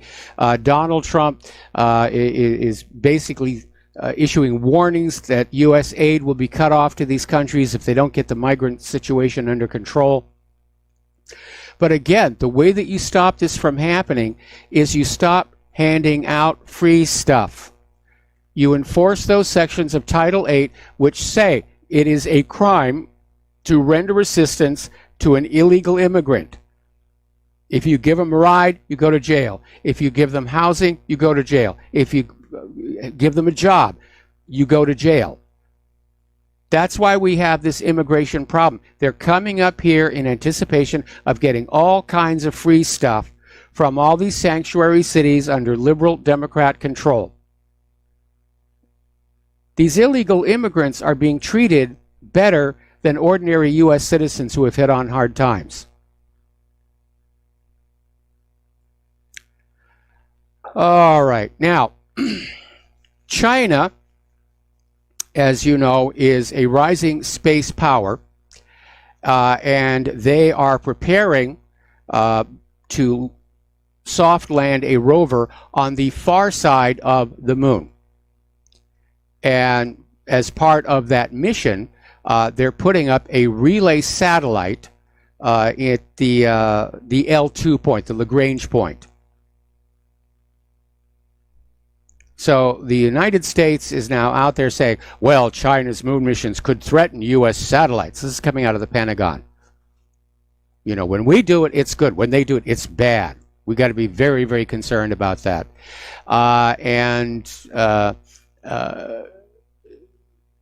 Basically, the Pentagon is out there saying that putting a satellite at the Lagrange 2 point could enable Chinese attack spacecraft to zoom past the moon and then sneak up on critical U.S. intelligence communication satellites in geosynchronous orbit.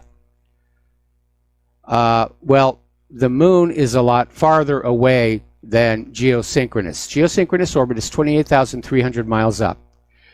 So China doesn't need to go all the way out 250,000 miles and then sneak back. This is just more China bashing. Now, China is also talking about establishing a moon base.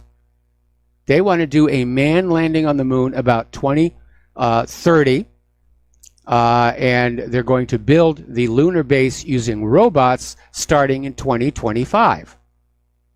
That's really cool stuff. And I think the Pentagon's grousing about it all is perhaps the recognition that the United States is not the space power it once was when we beat the Russians to the moon and we were first and we were doing all these really wonderful things. All right, we're going to do a shout out now to our on-air affiliates who are rejoining our network. China, in 2 years, is literally going to send an artificial moon into space. And I don't mean like Sputnik. We're talking about a light source. And apparently this device is designed to illuminate an area of 80 kilometers and will be 8 times stronger than the full moon. And it's designed to basically replace street lighting. And the illumination will be controlled within a few dozen meters. Unless they put it at geosynchronous orbit, I think it's going to cause more problems. You're going to have the light sources going to be moving rapidly. The shadows on the ground are going to be moving.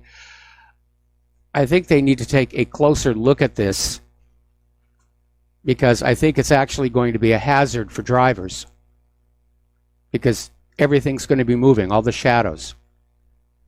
But it is an ambitious project. China's really out there, and the U.S. is not. Okay, the United States military has launched what they claim is a jam-proof military communications satellite. And it was lofted into space this morning from the Florida Launch Complex on a United Launch Alliance Atlas V rocket. And the satellite is known as the Advanced Extremely High Frequency 4 satellite. And they're claiming it's jam resistant and nuclear hardened to provide survivable, global, secure, protected, and jam resistant communications. Now, I think what they mean by nuclear hardened is EMF proof, or EMP proof rather, that an electromagnetic pulse cannot take it out. But as far as being jam resistant, I don't know. I guess we'll see. Over at NASA, the proposed budget for their Planetary Defense Coordination Office has been increased to $150 million. And so a lot of people are saying, you know, does this mean there actually is an asteroid coming on in that is a threat to the Earth? Which is what this office is about. Planetary Defense Coordination Office. Those are the people who are trying to figure out what we do when the telescopes that are looking for Earth orbit crossing objects find something out there that's headed our way. What are they going to do about it? And they still haven't really worked out what they're going to do. And part of the issue is how do you grab hold of an asteroid when the asteroid itself may be just a rubble pile? So they're still trying to work on that, but they got a budget increase. Okay, getting on back to that biological male who won the World Women's Cycling Championship. One of the people who got cheated has really gone out publicly. Jennifer Wagner said it's definitely not fair that she was forced to compete against Rachel McKinnon, the male transgender cyclist in the women's event. And I'm fully in agreement. And Jennifer Wagner, she's a Houston area doctor, she took 3rd place behind McKinnon and Dutch cyclist Caroline van Hirakuzian.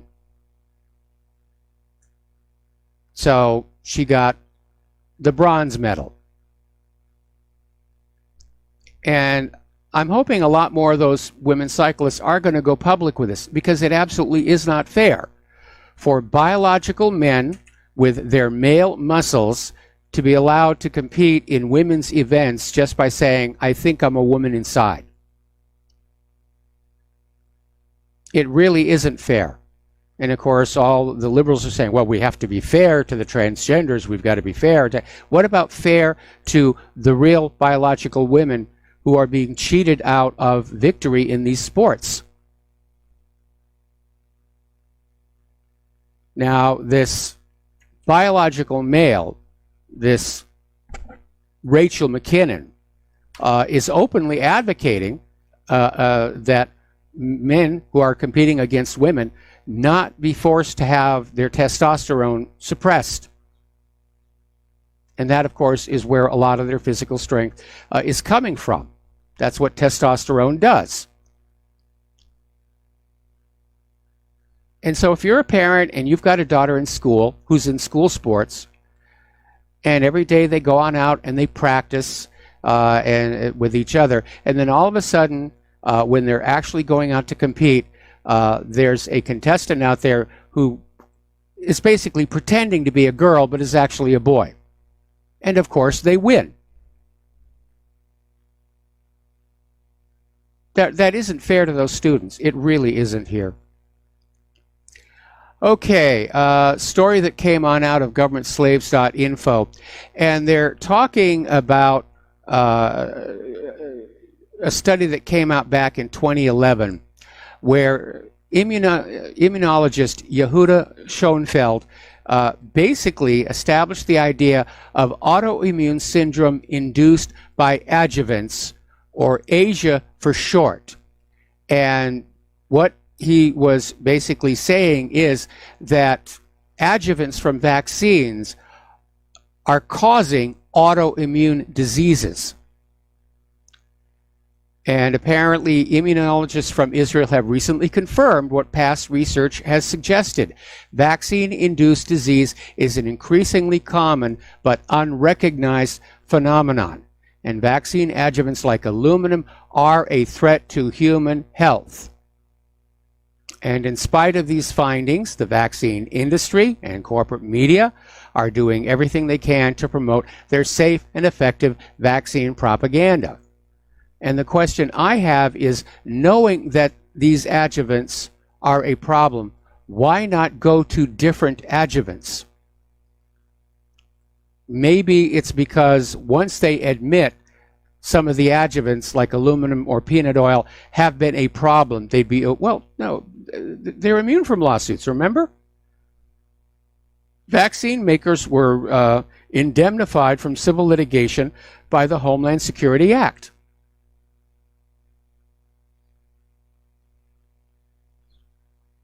Are they just that callous about their products? You know, oh, we got a vaccine here, let's put it on out there. Remember thimerosal, the big stink over this mercury-based preservative? And it was in the vaccine, not for any therapeutic benefit, but just to make the vaccines last longer on the shelf, less spoilage, less loss, more profits. And a lot of people were very concerned about putting any kind of a mercury compound into kids, injecting it into kids. And there was quite a bit of evidence saying that mercury definitely contributed to autism. And supposedly thimerosal was banned. Vaccine makers were allowed to use up their existing stockpiles of vaccines with thimerosal. But apparently in some vaccines, it's still now being used. The ban is not being enforced.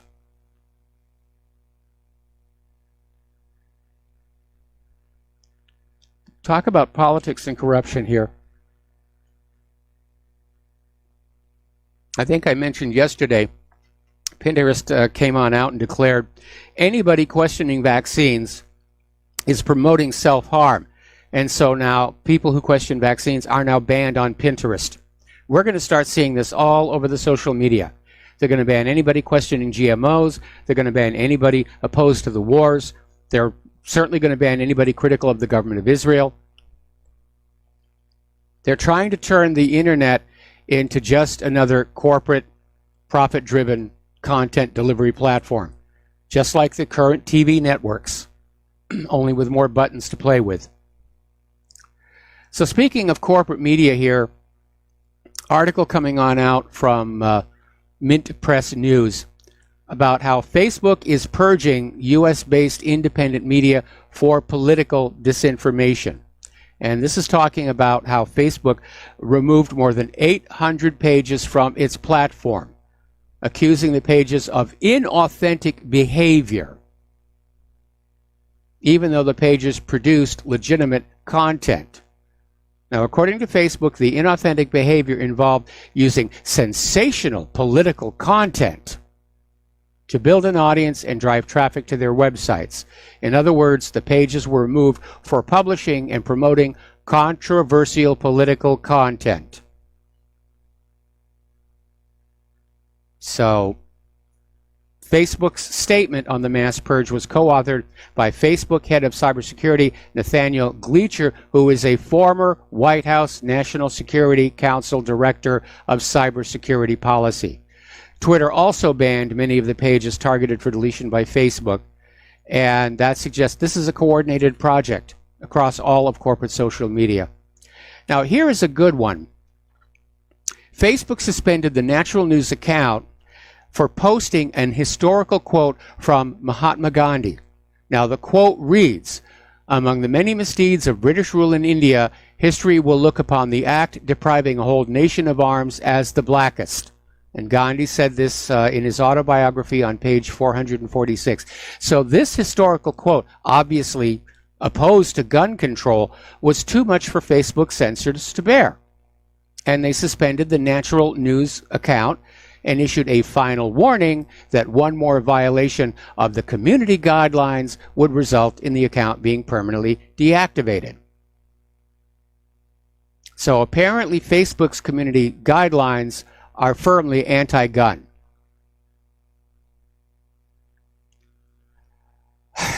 Facebook finally turned their page back on when a big stink was made about it. Okay, now the people who are defending Facebook in their censorship is saying, Facebook's a private company.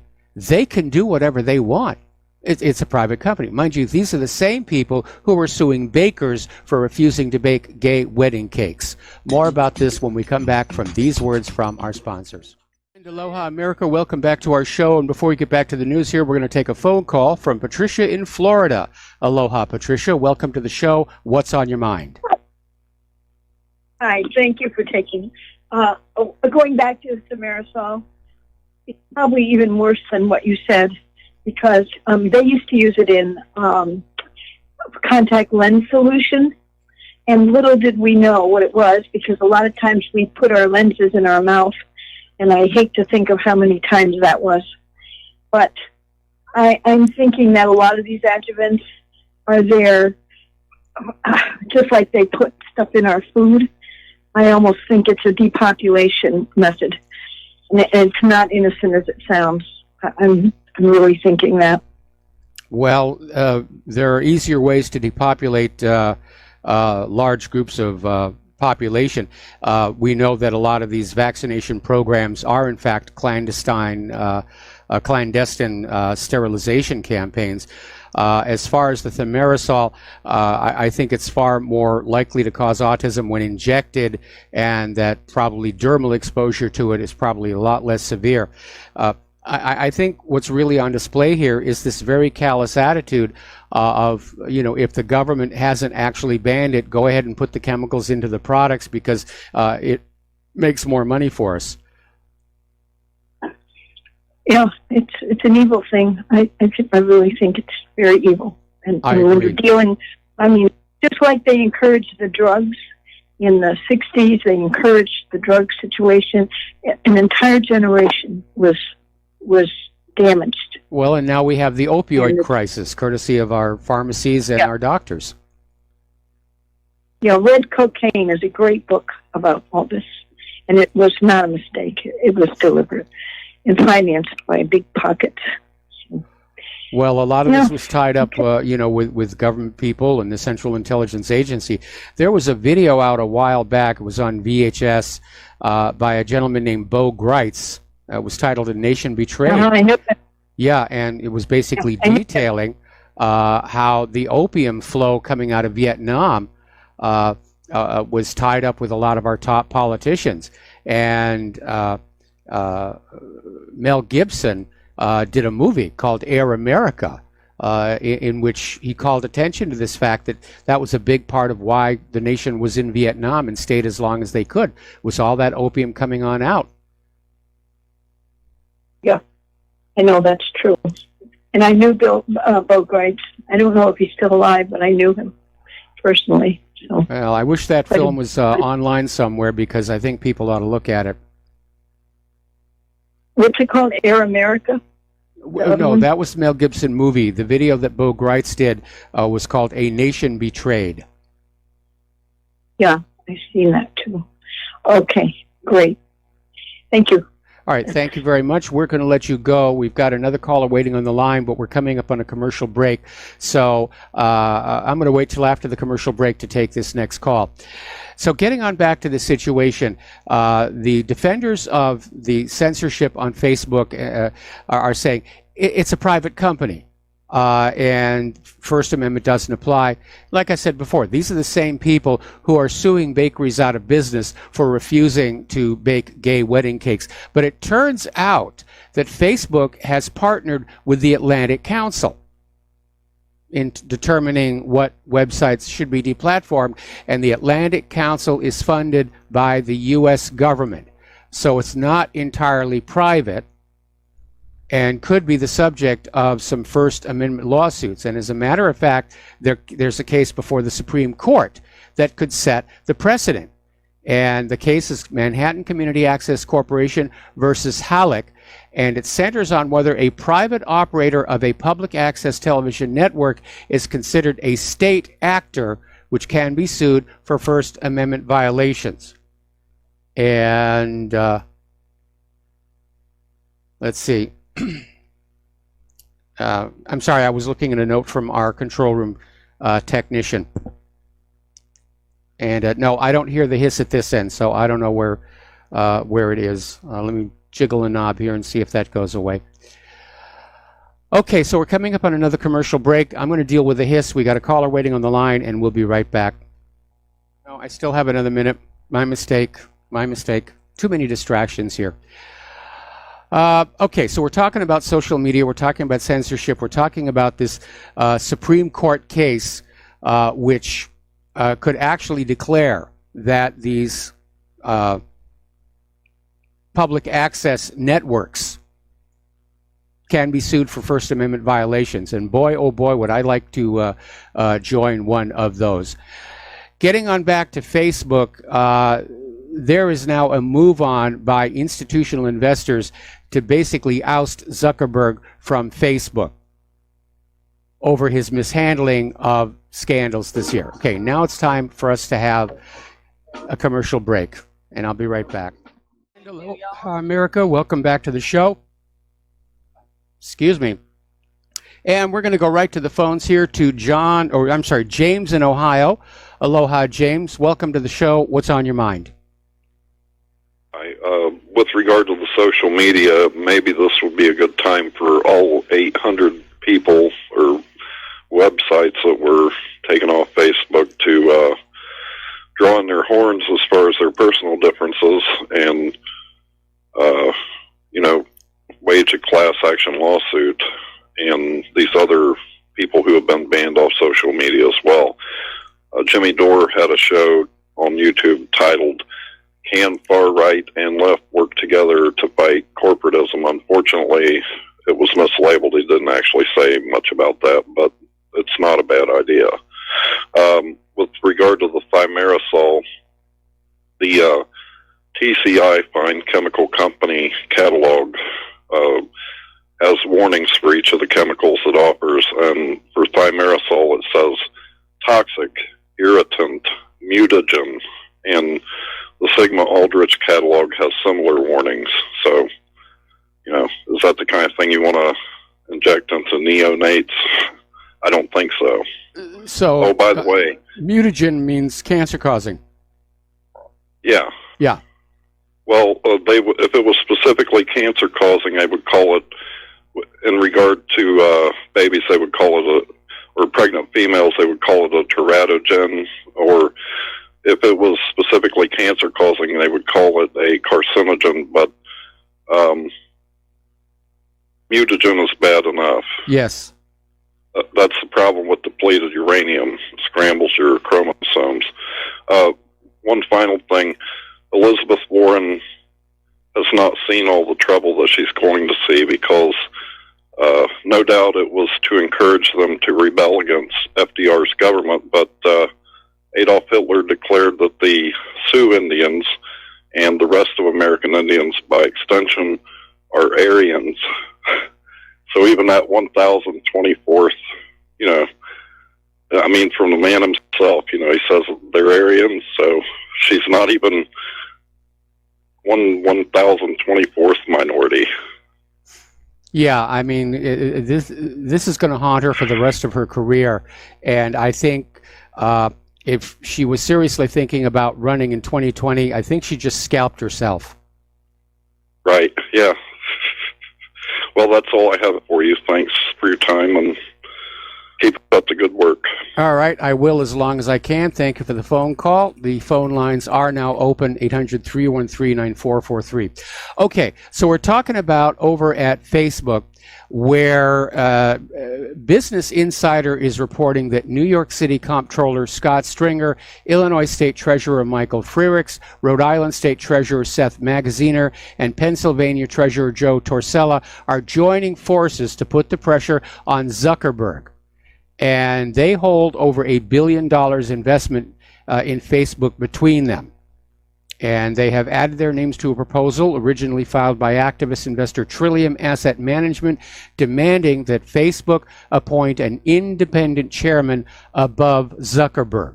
So they're not asking for him to leave completely, but they really think they need somebody else as the public face of Facebook, because it is looking bad right now, and they are losing users and ad revenues, and now they're being hit with yet another problem, because a group of advertisers have joined forces and filed a lawsuit against Facebook, alleging that Facebook has been sort of cooking the books.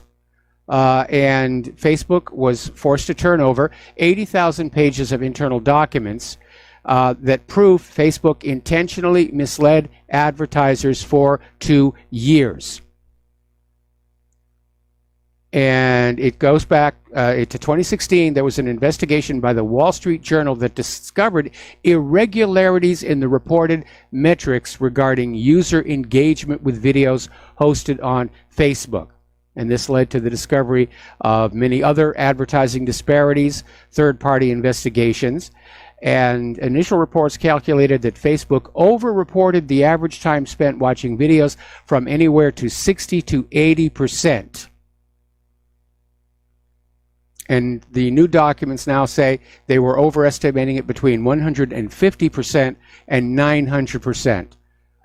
So Facebook's actions may rise to the level of criminal fraud.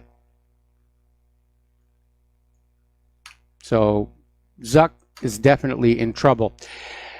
There has already been another incidence of liberal violence against conservatives. Kristen Davison is a Republican campaign manager in Nevada, and she was assaulted by Wilfred Michael Stark III, a Democratic operative funded by George Soros, and basically manhandled her, grabbed her arm, refused to let her go. He has been arrested and charged for battery, which I think is a very, very good thing.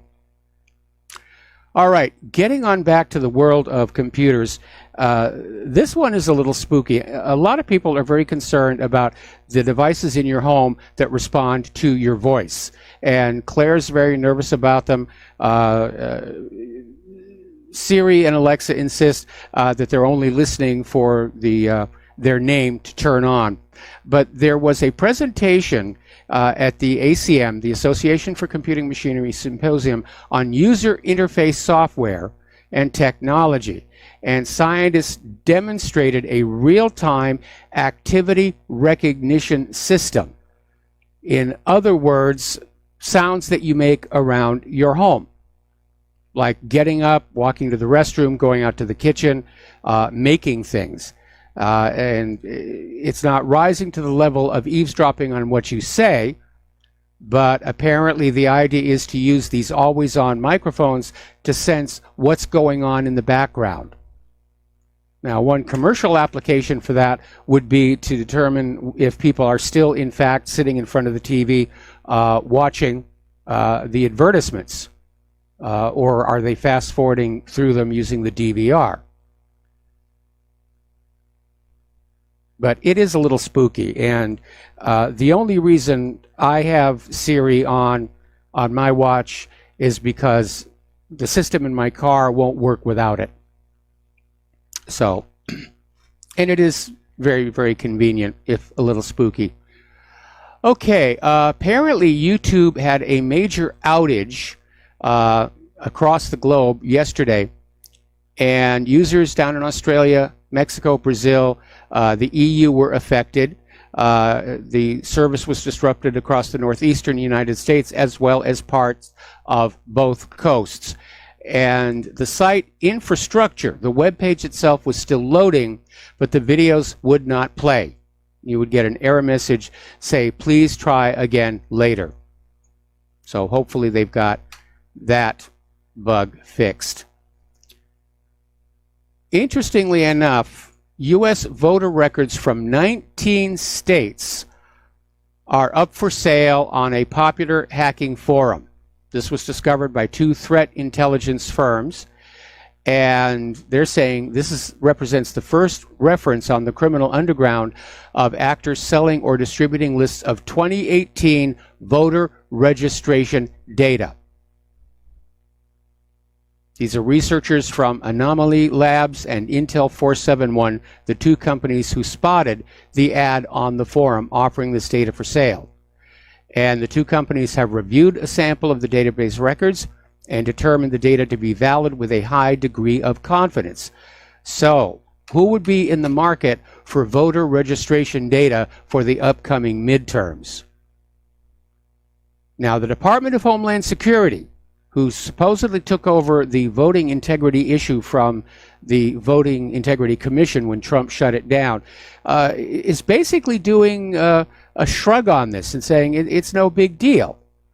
And that all of this information is already available on public, voting information websites in all of these states. So they're not doing anything about it. Okay. As you know, there has been a bit of an upset at places like Google, who are now courting U.S. government contracts. And a lot of their employees are very upset about that. It's not what they want to be doing.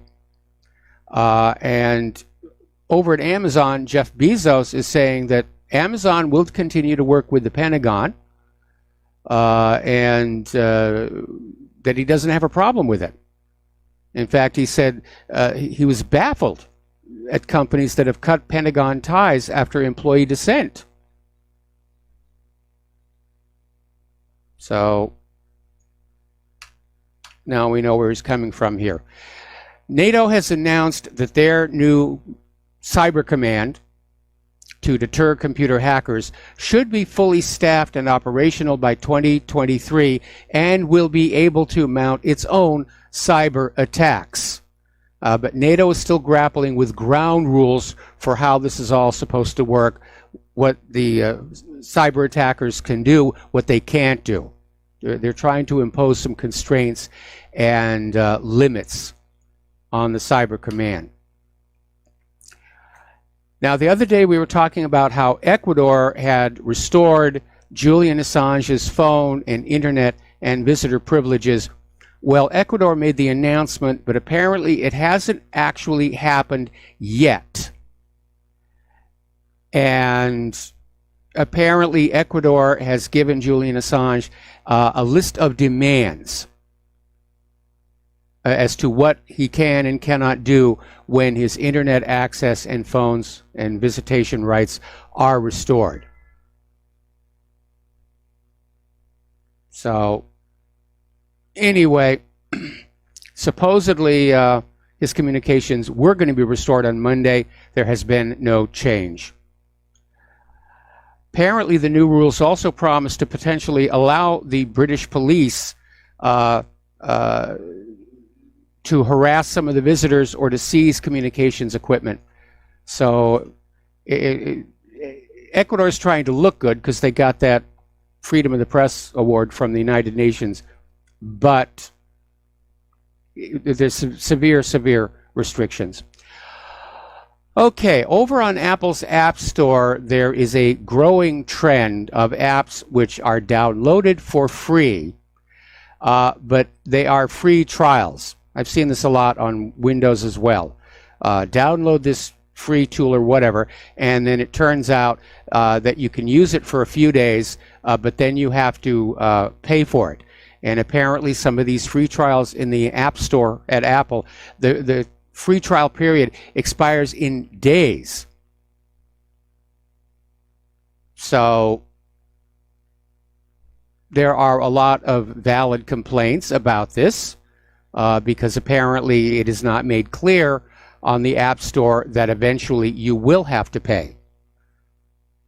Now, another trend that's out there is you'll download something at a very low cost, but you're constantly inundated with what are called in-app purchases.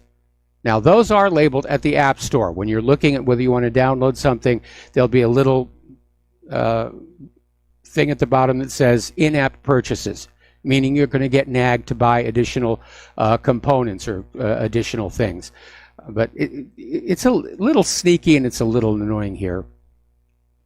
Google is going to start charging European smartphone makers to use its App Store and apps in order to offset the lost revenue after the record $5 billion EU antitrust fine. And apparently Google is going to charge smartphone makers a licensing fee for using the Google Play App Store and also allow them to use rival versions of its Android mobile operating system to comply with the EU antitrust order. Okay, let's see. Yes, my video stream is still up. Maybe YouTube has shut me off. Now, as you know, a lot of people, when they're online, they like their privacy. And there, of course, is the do not call list for phones, which everybody tends to ignore these days. And there's also a do not track privacy tool. And it started about 10 years ago. And it was going to be the do not call system for the internet. But apparently, in order for this to work, the website that you're visiting has to have been coded to recognize the signal from do not track. But apparently only a handful of sites are respecting the request. Pinterest and Medium. The vast majority of sites just ignore it. It's basically useless. Now, Yahoo and Twitter initially said they would respect it, only to later abandon it. The most popular sites on the internet, from Google and Facebook to Pornhub and Xhamster, never honored it in the first place. So, there we are with all of that nonsense. Now, of course, there are browsers that are going to protect your privacy from your end, like Start Page. Google now has a protected private browser mode, and a lot of others are coming out with the same thing. But privacy in this country, for all intents and purposes, is dead. And again, that's something that was taken for granted when I was a kid, that you had a right to privacy, just in your personal life, that you had things you wanted to keep secret, not bad things, just things you don't feel like sharing. And that's all gone. Every little detail of your life is being teased out for the targeted advertisements. And I imagine by the time the kids who are in school now become adults, they'll just be used to it. It'll just be the way the world is. And it is a bit of a loss. I think too much invasion of privacy is going to have a negative psychological impact on people. I mean, look at how teenagers react when their privacy is invaded. We got to take a break for commercials. Back with the last segment of our program after these few words. Aloha, America. Welcome back to our show, last segment of our program today. And we have been talking about this polio-like illness, which has suddenly popped up here in the United States. And apparently 62 new cases have been confirmed across 22 states. When it first surfaced, it was being diagnosed as polio. And then the word went on out, no, it can't be polio. We've got polio vaccines. It's not polio. So they've given it a new name, acute flaccid myelitis. It basically inflames the spinal cord, and the result is limb weakness and paralysis. And even this article says the illness is being compared to polio along with the West Nile viruses. But apparently there has been a jump in cases this year. I would like to see the vaccine history of all these people who've got this illness. Because we're unfortunately living at a time where vaccines are pushed as a profit-making venture, and because the vaccine makers have no incentive to really make sure their products are safe, because they're safe from lawsuits, mistakes are being made. Products are being rushed to market as fast as they can, and mistakes are being made. I mean, if you go over to the Vaccine Safety Court, you will see there have been a huge number of complaints about adverse reactions to these vaccines. And yet the CDC keeps on saying, you've got to have these vaccines, your children have to have these vaccines. The CDC owns patents on dozens of vaccines. They're making money off of this stuff, the same as the pharmaceutical industries. So of course they're going to be pushing the vaccine agenda. And now, of course, it's being made mandatory. You are being ordered to take a product which may be hazardous to your child's health and inject your child with it. You want to talk about dictatorship? That's it right there. Over in Japan, and we knew this was going to happen, Japan is having to basically flush Fukushima water containing radioactive material above the permitted levels into the ocean. If you go over to the Fukushima plant in Google Earth and take a look at it and use that time slider, you're going to see how over time they've just set up all these little water containers and barrels and bladders. They've run out of room. They've run out of room. That water cleaning system didn't work. The ice wall didn't work. This is the world's worst nuclear disaster, and it is still causing havoc in Japan and above the Pacific Ocean, all over the Pacific Ocean. Claire and I don't eat sushi anymore, because unless we know for a fact the fish come from over in the Atlantic or the Caribbean or someplace like that, and even in the Caribbean, contaminated from the Deepwater Horizon spill. Our planet is becoming toxified. Everybody's complaining about global warming. They don't want to talk about the Fukushimas and the oil spills because they can't get money out of you for that. All right, there's the music. Time for me to get on out of here. I got to go do another radio interview. Please stay tuned for John Stedmiller. I'm sure he's got lots and lots of interesting things to share with you. Please donate to Republic Broadcasting. Please donate to whatreallyhappened.com. Please share what you learned with everybody. We'll be back tomorrow. Aloha, America.